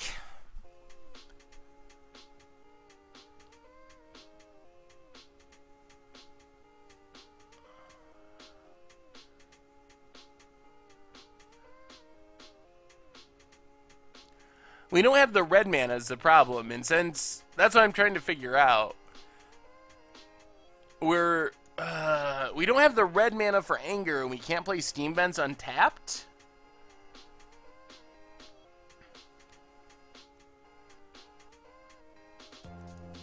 Yeah, I think we just got to put both to the bottom and try to draw into like a Snapcaster.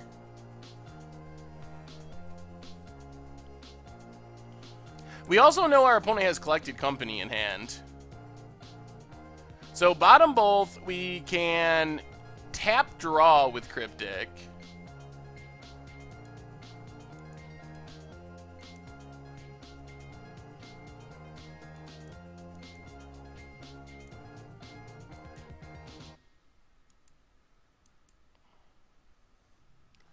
Court of Calling X1. Okay.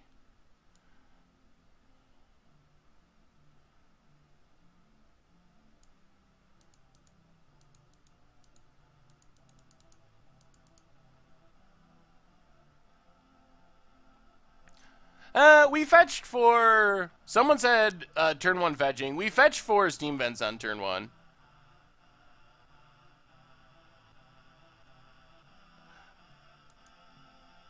In the US, a shop like Cersei Games or Channel Fireball would need to support it.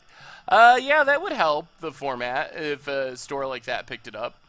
So we need to tap all creatures our opponents control, draw a card. See if our opponent correctly casts Collected Company here. Yup. Alright. They did. That was a good play on our opponent's part. Well, luckily, we get a ton of good sideboard cards that are going to make it pretty difficult for our opponent's deck. And a bunch more sweepers, and we can go down some of our slower cards. A Cryptic, a Logic Knot, a Summonings, and...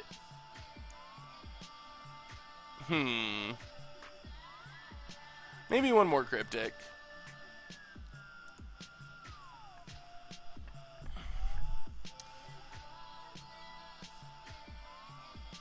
Frontier is an interesting format.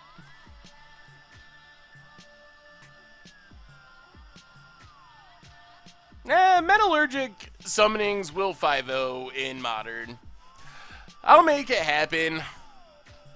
We've just had a lot of bad variants this league. It's one of the things with the league, kind of like a GP. You don't win a GP without getting lucky. The pros will tell you that. Like, there's some amount of luck involved, so... getting a 5-0 in a league is somewhat similar. You can kind of 5-0 a league by getting lucky, or you can lose out on 5-0ing because you get a little unlucky. It's definitely a more controlling and less all-in version of Metallurgic Summonings. So, it's trying different things with it. Maybe this version is not as good as the other one.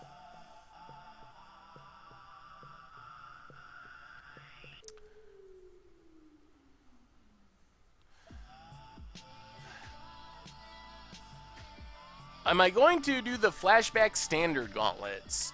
Hopefully, maybe, if I have time to. I would like to.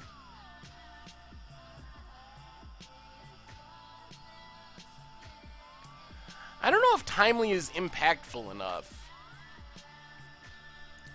I think Elspeth is just too slow. We're either gonna win or lose before we get to the point of Elspething, I think.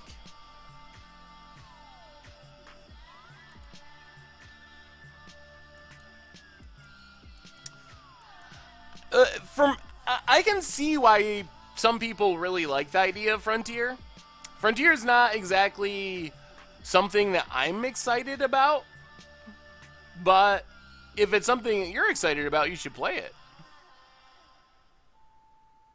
Yeah, Explosives is super good in this matchup. Scalding Tarn and... yeah, let's just pass the turn.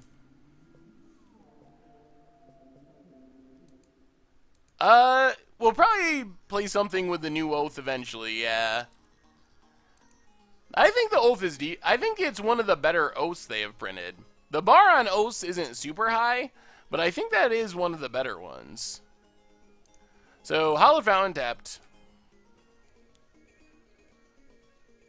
Another path. Well, Scalding Tarn. Pass the turn. I've heard that too, that Frontier is more important for other countries than in the US. So if it's helping out countries that have less access to modern staples, then that's pretty awesome. I don't really want to path Llanowar because I'm expecting the Explosives on 1 in the near future. And I don't really want to give our opponent a land if I can just kill... like, if our opponent just plays another 1-drop, we can just Explosives and kill them both. Wow. Okay. Well, crack Scalding Tarn. Get a Steam Vents. Tapped. Now I just want to draw a Bolt. Bolt would be excellent. Well, Rev will be good if we ever get to it. Let's play Scalding Tarn.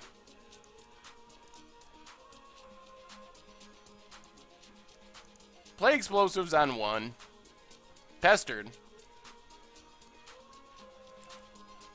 You don't think the new Oath is good, Christofferson?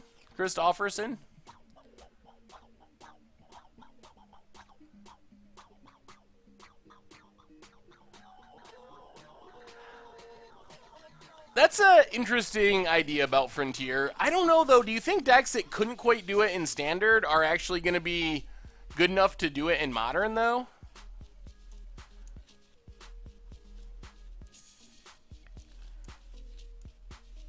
Alright, let's let this one resolve.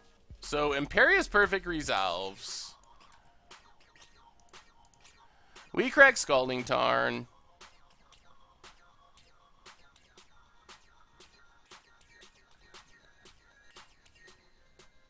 Get a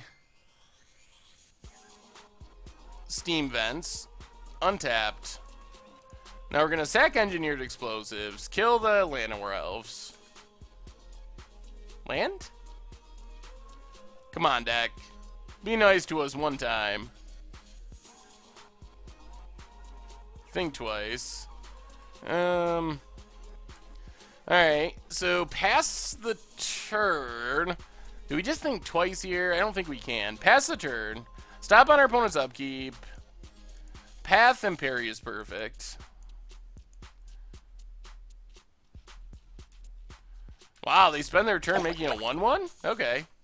We have a new subscriber, Kekan. Welcome to the Fishbowl for the second month in a row. Big scoops here for our re-subscriber. Favorite ever Standard and Modern decks? Modern, it might be Freewind Red. I really like that deck. And in Standard, I really like the Sphinx's Revelation control deck. That deck was a lot of fun to play.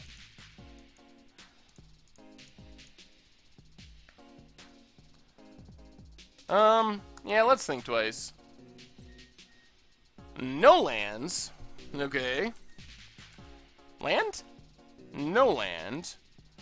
Serum Visions.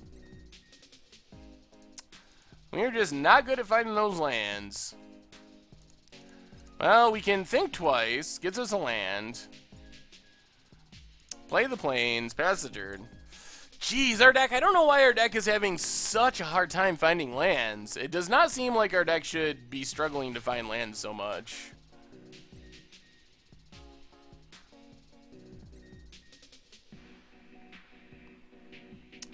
Well, what's our opponent have? Heritage Druid.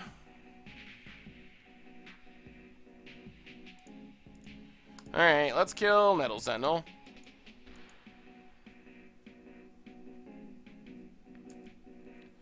So our opponent can't go crazy with mana.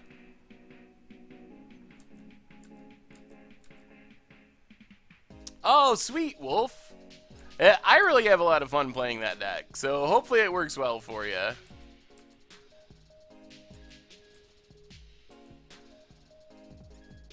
Can you play Momir with me tonight? Well, we'll have to see. I don't know if we're gonna be able to do Momir tonight or not. So, we will see what happens when we finish up our league. Someone had asked about it before. I don't know if they are here or not tonight. So we'll see. We'll see when this league wraps up. If that other person is not here and we end up doing a game of Momir, then yes. Okay. Oh yeah, Filthy Casual. That's right. It was you. So we'll see if we have time to do it tonight when this league is over. Our games have not been going super quick, so kind of hit or miss at this point. Opponent.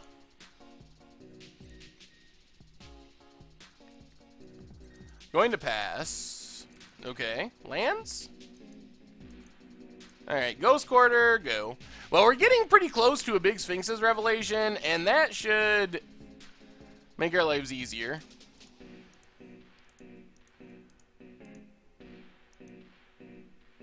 So, counter draw on Collected Company.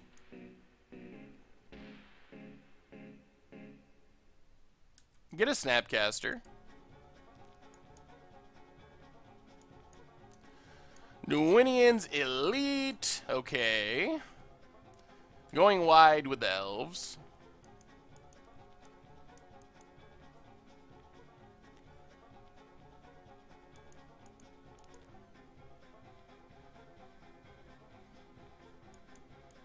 We haven't been very good at drawing Ras either, unfortunately.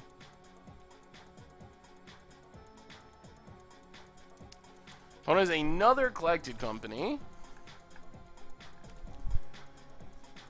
We either gotta let this go or we have to ghost quarter ourselves, and then neither one of those options seem good.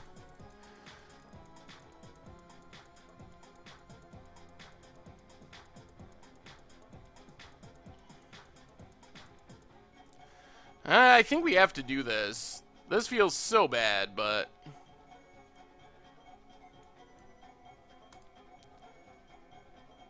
yeah, I think we gotta.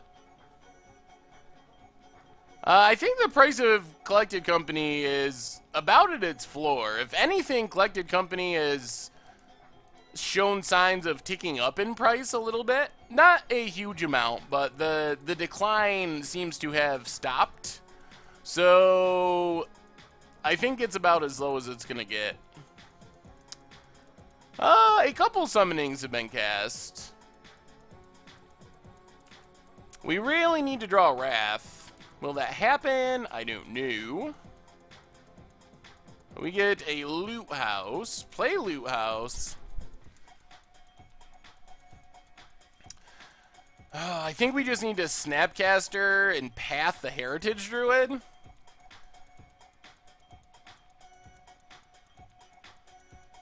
I don't think we can do anything else. Wrath would be nice, but I don't think we can just rev for 3 here. Maybe next turn.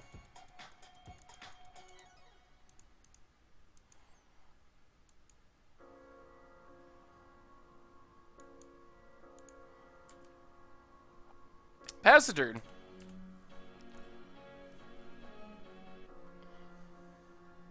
This also gives us a Snapcaster for blocking. Our opponents use 2 collected companies. There's a lead, the Stampede. How many elves does our opponent get? Oh, oh my goodness. Sure, opponent, why not? They'll lead the Stampede hitting 4 cards. Oh, ridiculous. Jeez. So good. Yeah, that's pretty good. There's a Heritage Druid, so our opponent has a ton of mana, 7 cards in hand.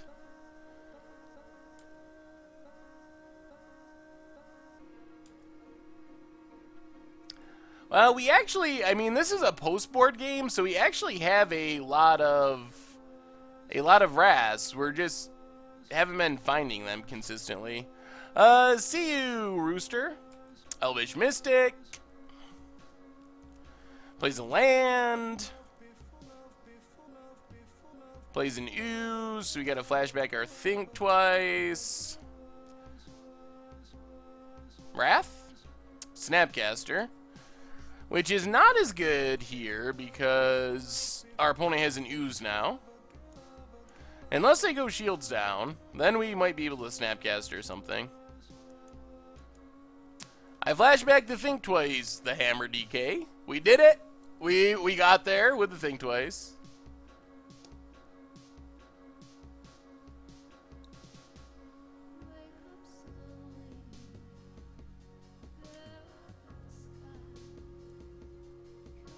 This is a completely different build of Jeskai summoning, or of Metallurgic summonings than one we played before.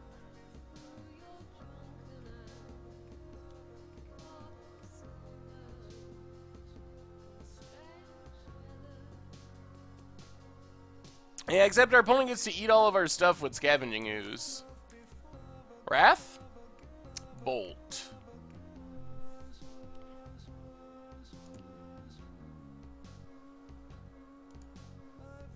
Well, I mean, I think we live by Bolt, Scavenging Ooze.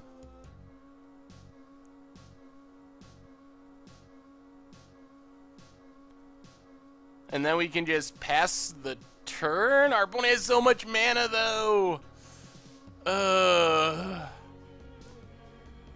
Psionics.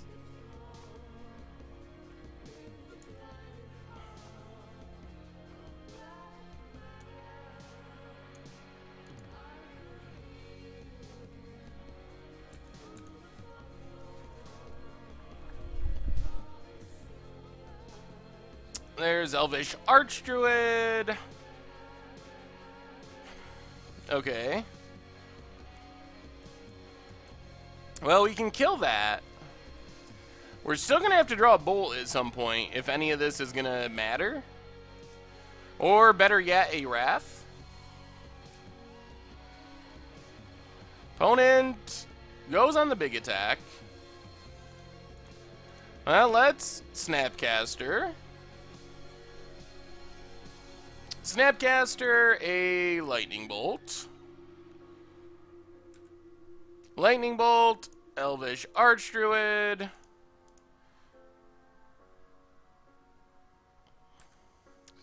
Block Heritage Druid, block Dwynnian's Elite. Take some damage.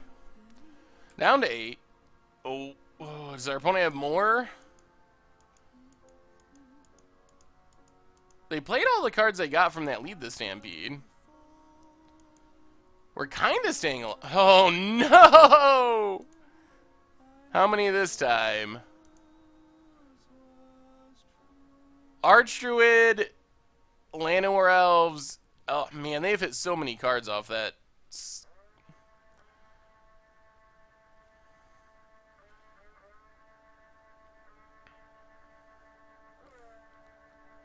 Alright, let's pass the turn. Alright, Yummy. I will try to take a peek at it sometime when I get a chance. Good Pants, probably play some matches with it if you can, in like the 2-player queues or the just for fun rooms, so you're kind of experienced with it and see how it works, and then go from there.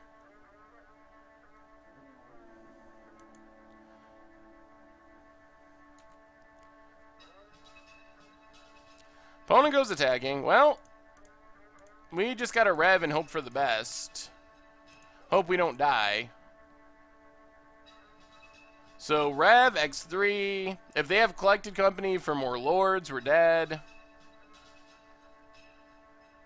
No Wraths.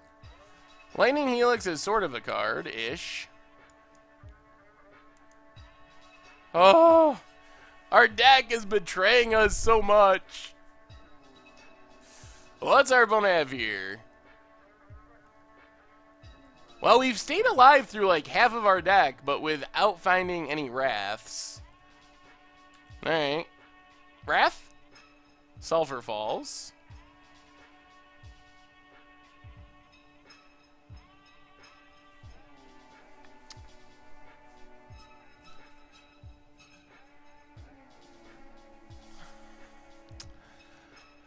Okay, what do we do for here?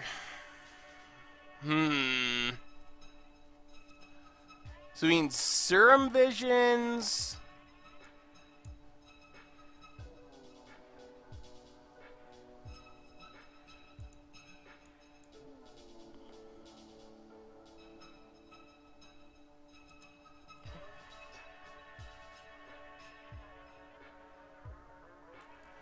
Summonings, Helix, that might keep us alive.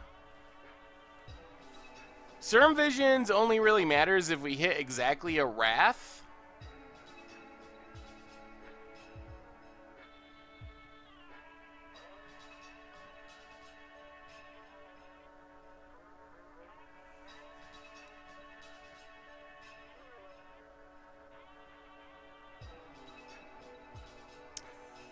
Alright.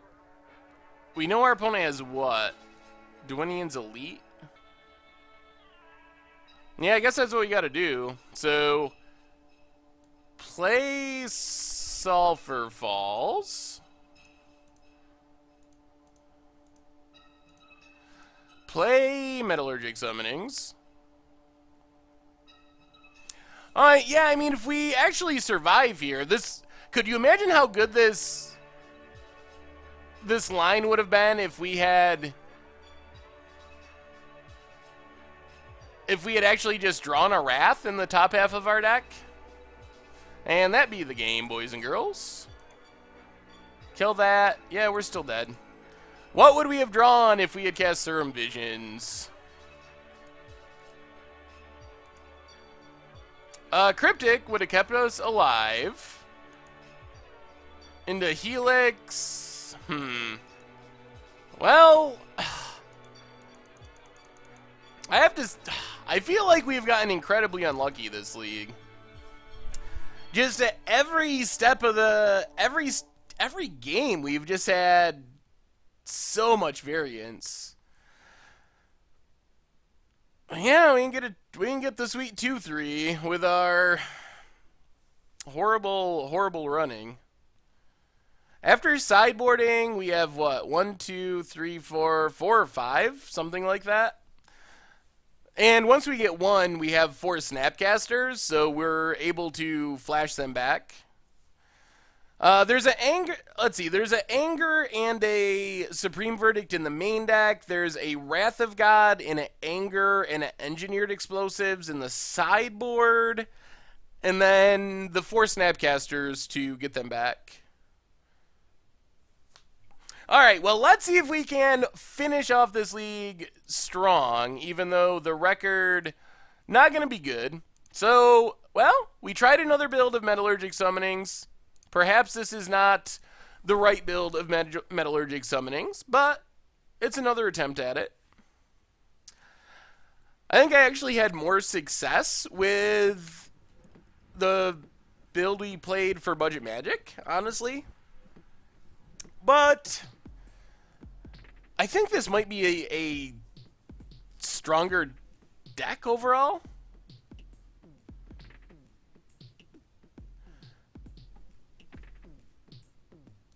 And no one, apparently we're the only person in the 1-3 bracket. Well, you can only have room for so many bolts when you want to play Metallurgic Summonings. Grixis is definitely on the list, as is Blue-Black. So this is a less all-in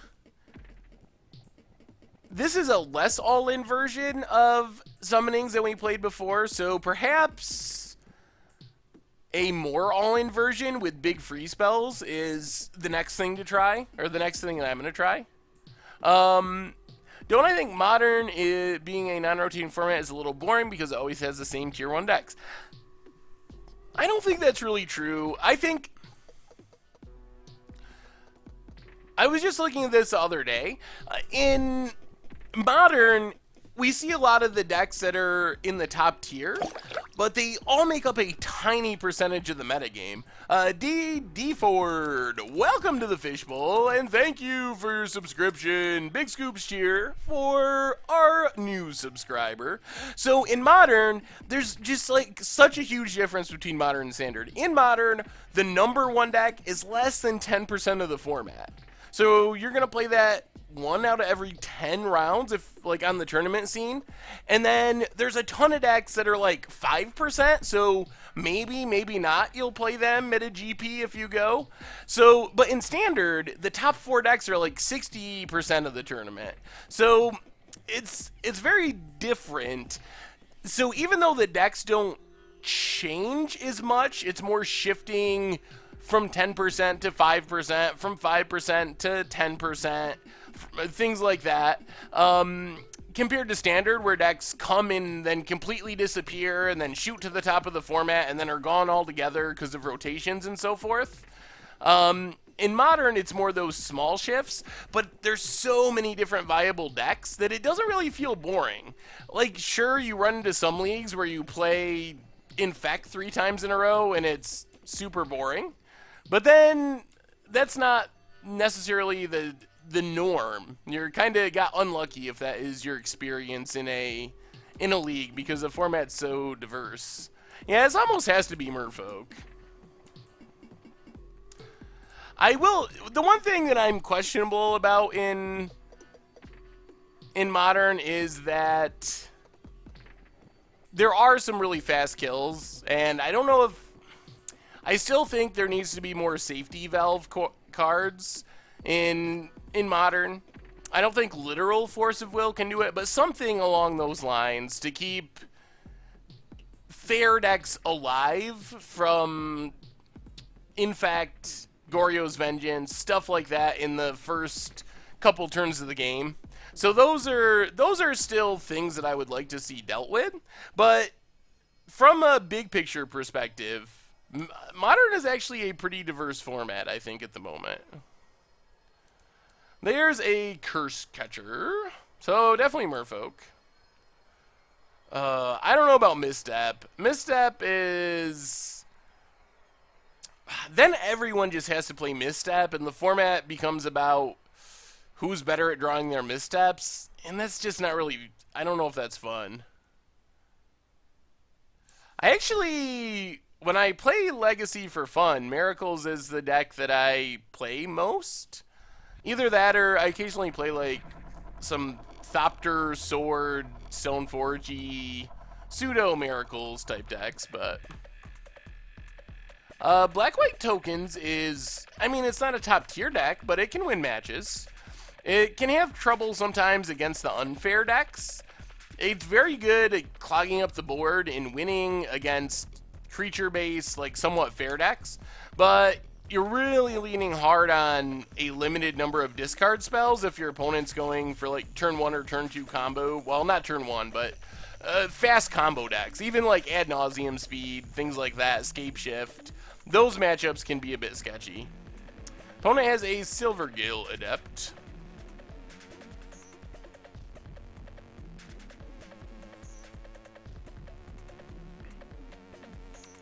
We're going to try to Spell Snare. If our opponent...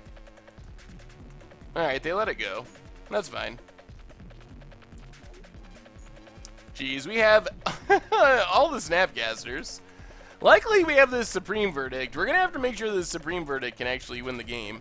A cheaper Time Stop. Like a 2-mana Time Stop? That would be a big, that would be a big drop in mana cost. This is not Radiohead. This is a band called Constellations.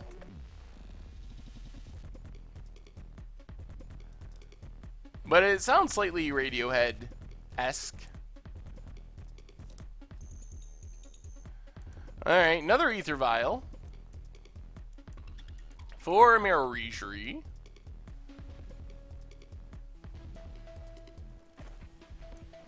Another Curse Catcher. Well, hopefully this Supreme Verdict's gonna be good. Oh man, if you think Tron is unfair, imagine the good old days of Modern where where you had 12 Post. 12 Post is like Tron on steroids. We have so many Snapcasters. I'm tempted to just run one out here to... Yeah, I'm going to. Let's run out a Snapcaster to block. This might make our opponent commit another creature to the board, because why would we run a Snapcaster out there if we have a Wrath? So, maybe. I don't know if that logic holds or not, but maybe.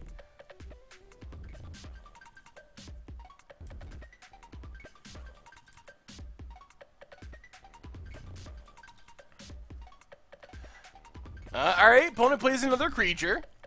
I think our line of reasoning sort of worked. I don't know why they're untapping Curse Catcher. That's an odd choice.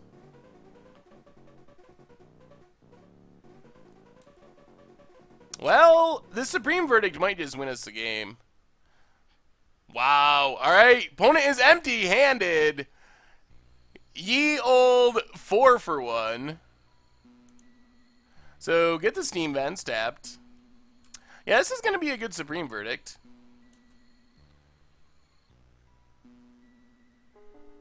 So, Flooded Strand, crack Flooded Strand. And probably going to be hard for our opponent to come back from this. We'll just grab an island. And we drew our Wrath this time. Maybe we do want another... Maybe we do want another Wrath in the main deck.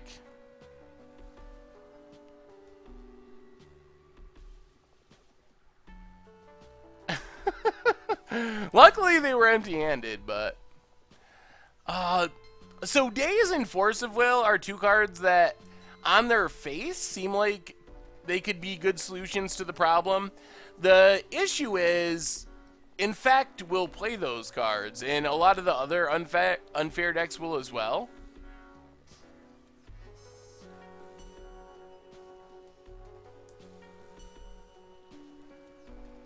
There's a Marrow Rejury. We don't have any targeted removal at the moment. So let's Cerm Visions. Finding just like a bolt would be nice. Path works.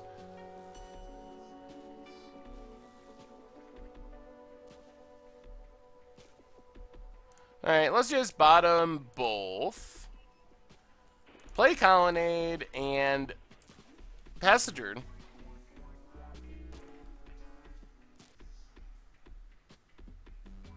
Favorite set for basic land art is Mirage, I believe. Yeah, Cottonwoods, that is the question. As far as what cards you can print to do that, I guess more efficient targeted removal would be a possibility. If you could print, I don't know, Swords to Plowshares over Path to Exile, something like that. That's somewhat a possibility. It's hard to do with counters because Infect could play it. The other option would be to attack Infect with a banning of some kind, is another possibility.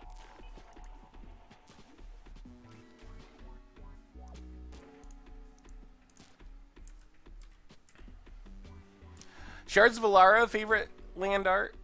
What do I think about uncounterable removal? The thing about that is, Infect doesn't really counter all that often. They protect with Vines of the Vastwood and those type of effects, so uncounterable doesn't really do anything. And it seems very unlikely that Inkmoth is going anywhere since it was just made the, RPTQ promo or something like that? Some sort of upcoming promo. Sunshock, yeah. Sunshock is probably, I play that in my sideboards quite often because it's good against Infect specifically. So like, I don't know, Lightning Bolt Sunshock? I mean, really, like, Gut Shot is actually very strong against Infect.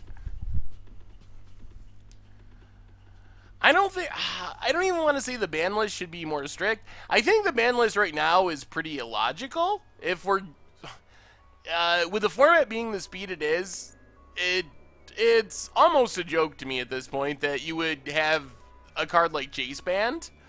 Because what's Jace going to do? If you look at the decks in Modern, Jace, I don't even know if Jace would be hardly playable. Like, yeah, I would play Jace in this deck or a deck like this deck, maybe without Metallurgic Summonings, but Jace wouldn't be just breaking the format in Modern. So many decks are going to kill you before you even think about casting a Jace. And with all the crazy stuff that's going on, I don't even know if, like, 4-mana Bloodbraid Elf is really, like, is that really a problem that we need to solve? Or keep out of the format? I think if I was going to ban a card, I don't think you ban Vines. The unblockable 1/1, I think if you ban an Infect creature, you just straight up kill Infect. Because there's so few Infect creatures. There's only what? Well, playable Infect creatures. I think if you ban Blighted Agent, Infect would pretty much die. Inkmoth, it would be a card that I would argue against, or argue for potentially if you're going to ban something. But probably the easiest ban is Become Immense. Become Immense just doesn't do anything fair in any deck. And it's actually played in a lot of decks that are designed to be really fast and essentially just kill you really quickly by filling the graveyard. And I would be pretty fine with all of those decks getting knocked down a peg.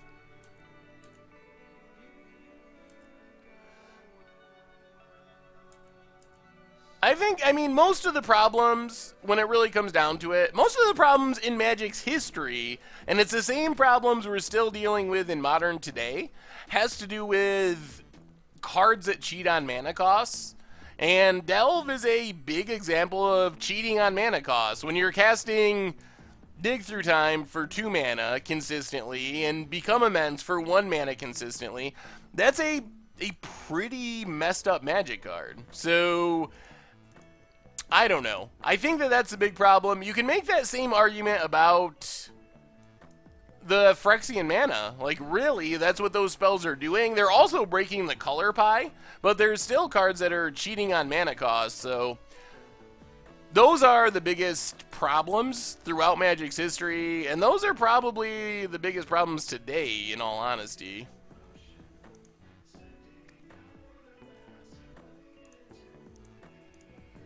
Alright, so Serum Visions, put stuff back on top.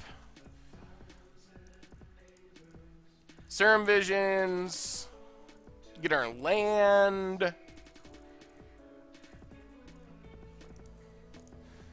Have a Cryptic for next turn, play Flooded Strand, get in with our Snapcaster. Deathrite's a little sketchier. Deathrite, I think, really is too good.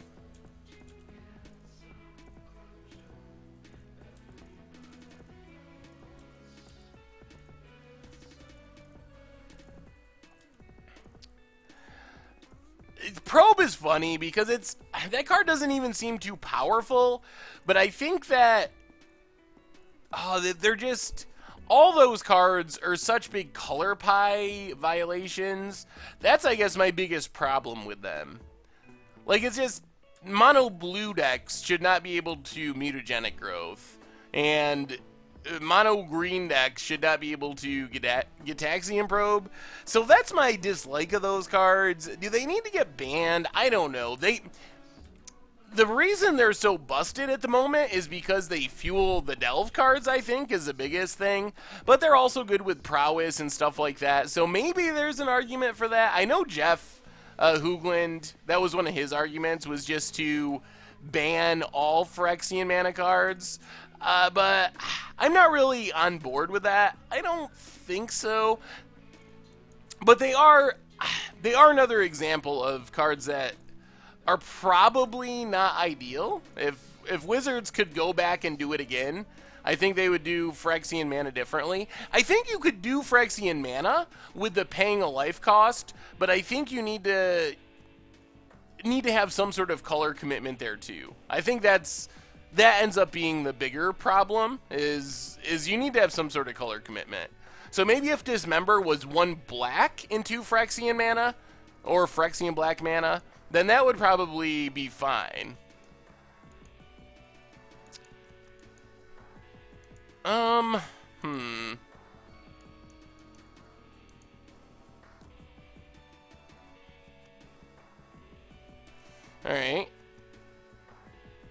Now let's crack this. Get an island. Serum Visions again. There's our summonings.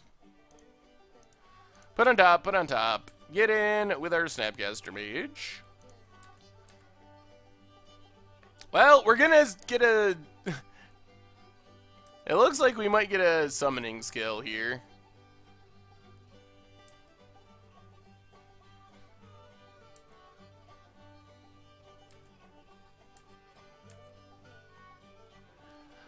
Mailbox, yeah, that would be a good solution as well. Kind of like they did with Invigorate.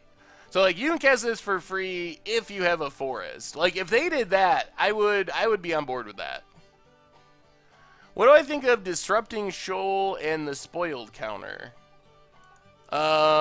Disrupting Shoal in the context of playing it with Metallurgic Summonings? I think it could be sweet with Summonings. The new counter could be one of sideboard card in Modern. Probably not. I think it has upside for Standard, though. I think that upside, at least in our current format, is probably more than exiling a spell, which we've seen from some other similar cards.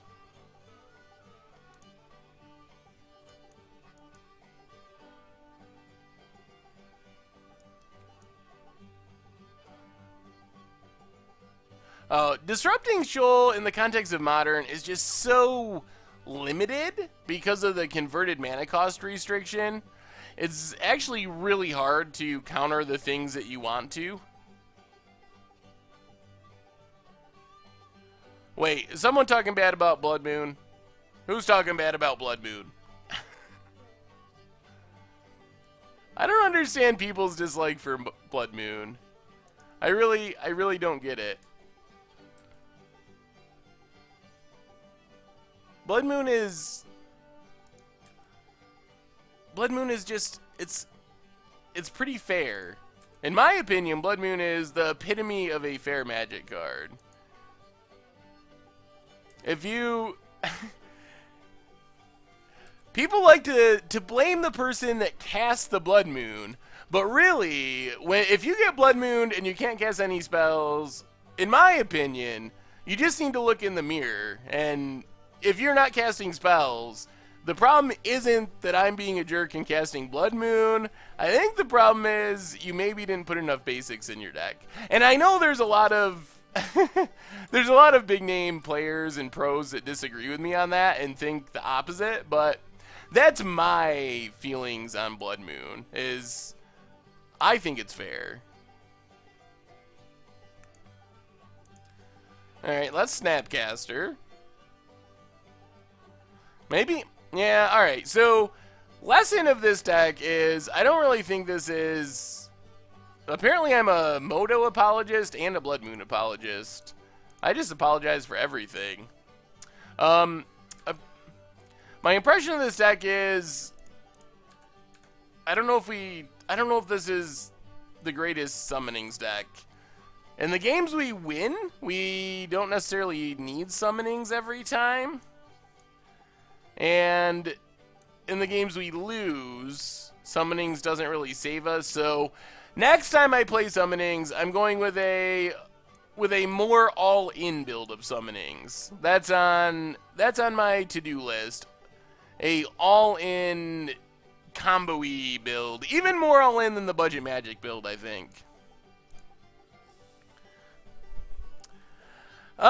Yeah, I mean, in Blood Moon, it's definitely unfun. And if there's a good argument for Blood Moon not being healthy, it's that it is unfun for a lot of people. And I can sympathize with that. And people want to have fun playing Magic. That's what keeps people coming back to tournaments. So I do get that.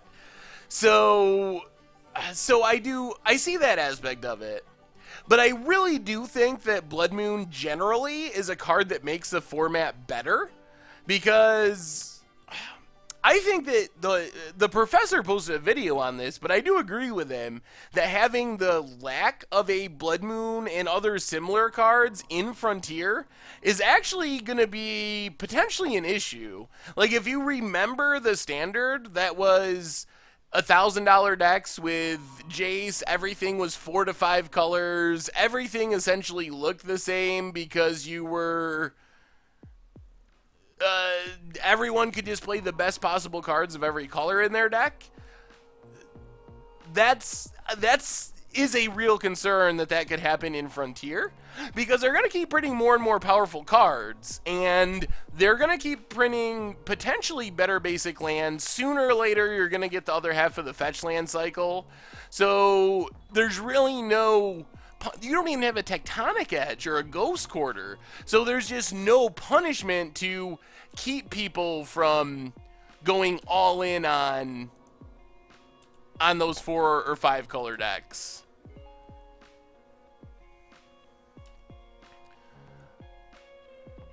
I don't really know MTG headquarters, so I don't know him personally. So I guess I don't have a real opinion. I mean, fighting with everyone and everything doesn't sound like something I'd be interested in, but...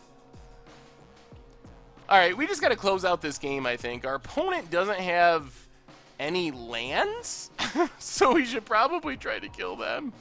Yeah, but I think that you need something. You need something in Frontier to keep that stuff in check. I'm not saying you need Blood Moon, but you need something.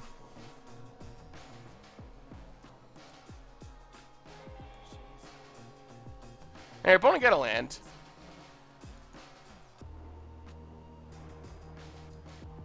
Yeah, so I guess this deck ended up being somewhat disappointing overall.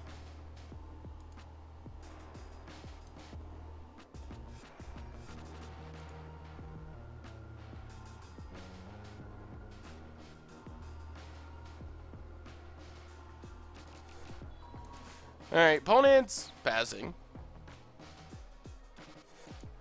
And Relic of Progenitus, sure. Well, we're going to be able to fire off a big Sphinx's Revelation. Hits our Flooded Strand.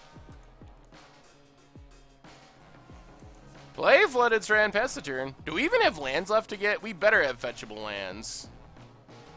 It is not Death Cab for Cutie, Summer Skin. It is another Constellation Song. Alright, Curse Catcher for our opponent. You know what? Let's just counter that. I just want to find a Metallurgic Summonings. If we find a Metallurgic Summonings, we should be able to just win this game real quick.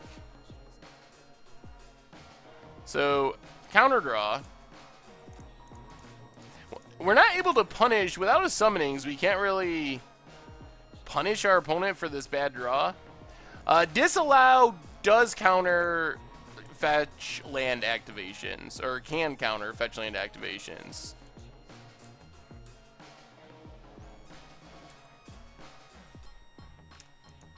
Alright.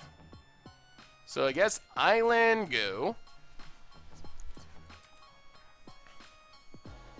Do I think Frontier is going to turn into just a way for online sellers to offload cards? Well, I know some people that are really big fans of the format. Why not much Legacy gameplay on MTG Goldfish? Mostly because Legacy just isn't one of the more popular formats for gameplay. So it's not even so much that it's like an intentional choice. It just kind of happens that way, that we don't play as much Legacy as other formats. What am I doing wrong? Oh, I'm tapping this for white, I see. So, Helix our opponent. Down to 17. They Spreading Seas, draw a card. Yeah, we'll have to do a poll. I put options on the Against the Odds poll, and I think once Legacy, maybe twice. It won with Stasis, and I think it won with... What was the other one? Stasis and Battle of Wits were the 2 times it actually won. Yeah, and I mean, that's part of the problem, is it's really expensive.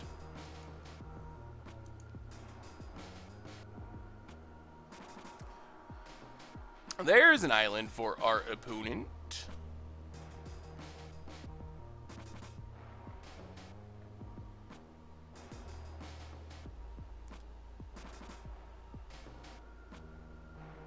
Oh, squirrels! Yeah, you're right. So there's 3 then. There's been 3 Against the Odds in Legacy. Another Spreading Seas. Okay.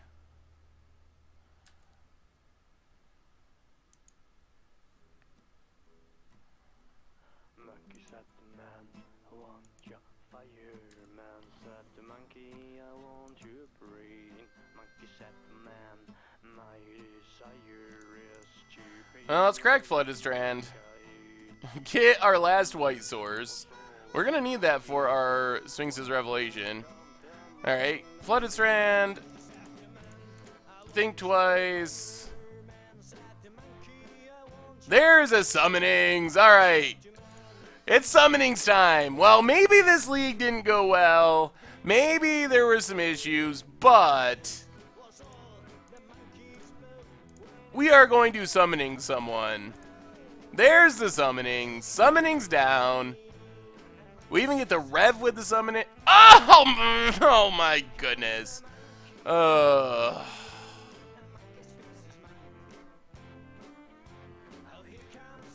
Just kidding. All that stuff I said about Summonings, people. It was a joke.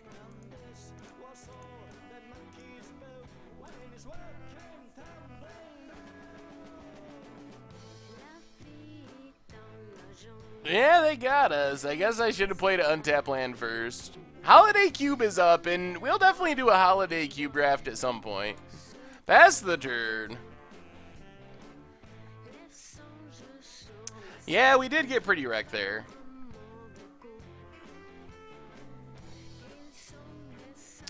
Yeah, maybe I should have just played the untapped land. There's a Master of Waves for our opponent. Makes some elemental tokens.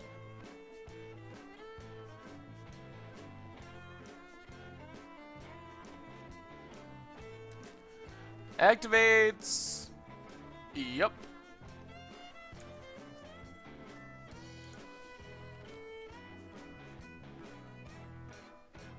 Well, our opponent's tapped out. Let's just do this. Find another Summonings. Draw 5, gain 5.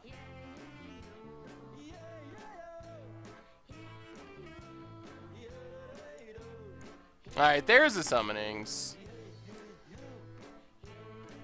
So, pass the turn.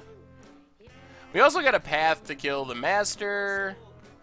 Yeah, this has been a really long match. Oh, no, there was a lack of updating with the last match. It's a 3 now. Oh, yeah. Alright.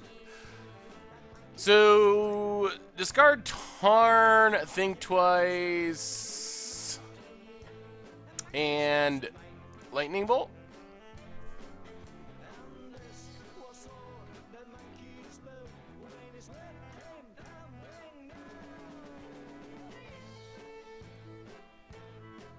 Alright, well, we're gonna get the win here, I think. Thanks to our opponent missing their first 2 land drops for infinity.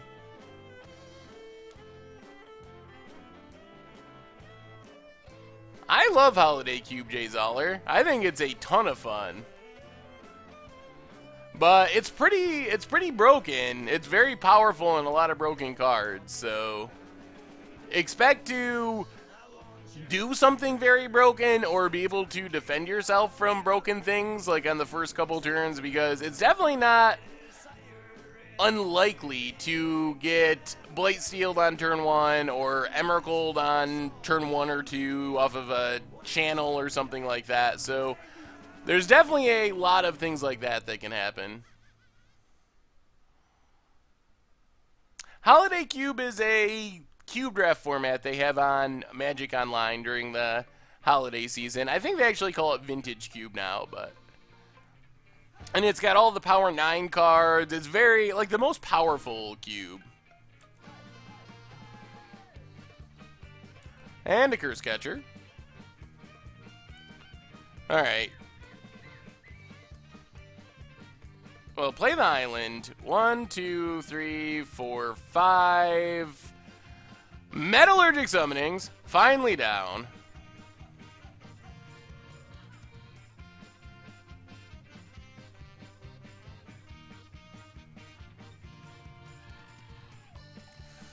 Alright, I think we finally got it. Lost to Storm, turn 3 twice last night. Yeah, that sounds like the Holiday Cube. Yeah, I agree. For me, it's like the most fun way to play Magic. But if you're not used to it, getting your butt kicked is definitely a possibility. Alright, we're going to pay for the Spell Pierce this time. Get a Summonings. Path the Master of Waves. Get a token. Yeah, Pact of Negation is weird with Summonings. Like, it works, but it gives you a 0-powered creature, so it doesn't make a good token, but it's good for forcing through the Summonings.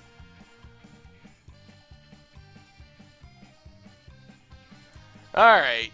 So now it should be pretty easy for us to take over the game with the Summonings down. Mill is kind of fun.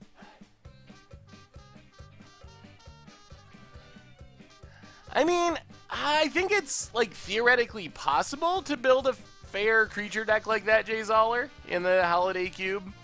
But just, as you're doing it, try to think about the unfair decks you're probably going to play against, and try to have a plan for them, because that will be an issue, and you will have to face them.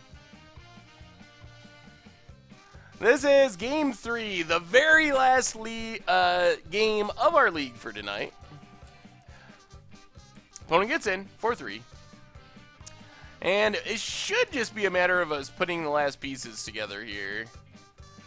So we can Lightning Helix Origery, get a token.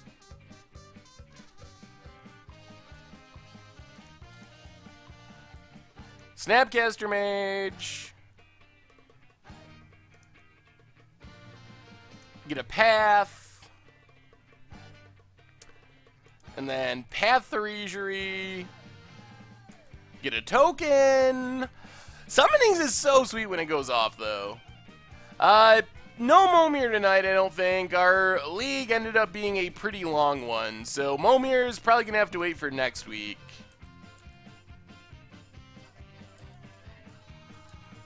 Yeah, you can build a very strong mono red deck in the Holiday Cube.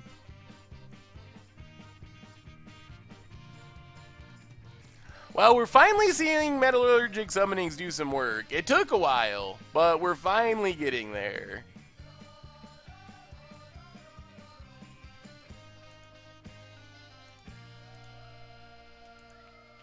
Silver Gilded App draws our opponent a card. Yeah, Twisted Cube, I wasn't a huge fan of it. I played Metallurgic Summonings with take an extra turn cards. Haven't really played it in a straight up extra turn deck though. Deck we had some bad running, but so I guess not good overall. All right, opponent plays a bunch of stuff. Gets in. Down to 6.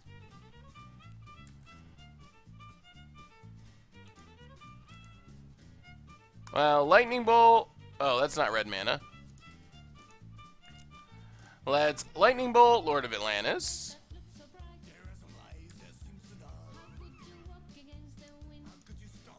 Snapcaster Mage. For Lightning Helix. Yeah, turn 1 Wormcoil's pretty sweet.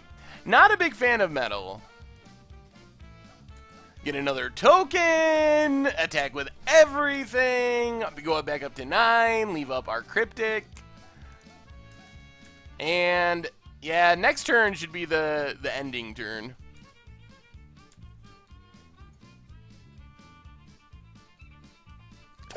Hey, welcome, Ego, to your first stream.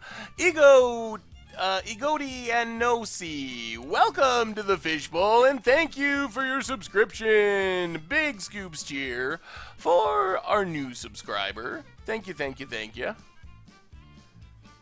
I think this deck would be much better with Nahiri as a backup plan or just looting and removal. Yeah, I think maybe going more all in on the summonings would be a good idea. The Budget Magic version was definitely more all in on the summonings. Oh, I got you nose? All the letters are jammed together. How am I supposed to know it's I got your nose?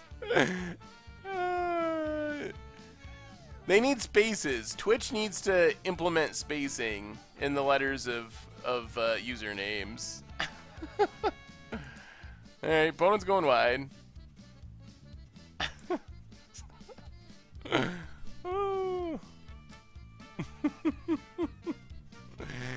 Our opponent's playing some creatures. I don't think it matters though.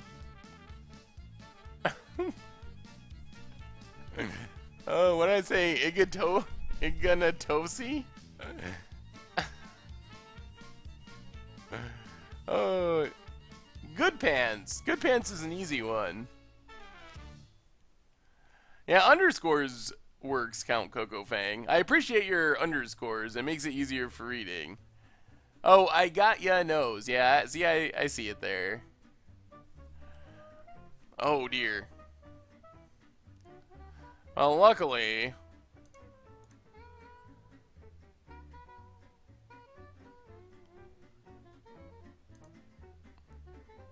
Luckily you can spell stare that.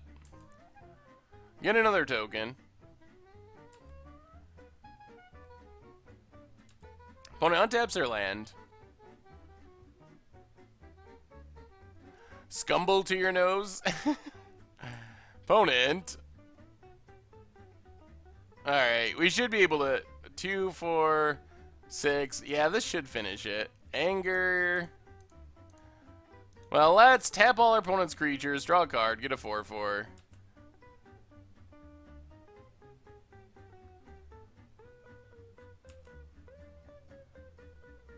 And we get another cryptic. Attack with everything.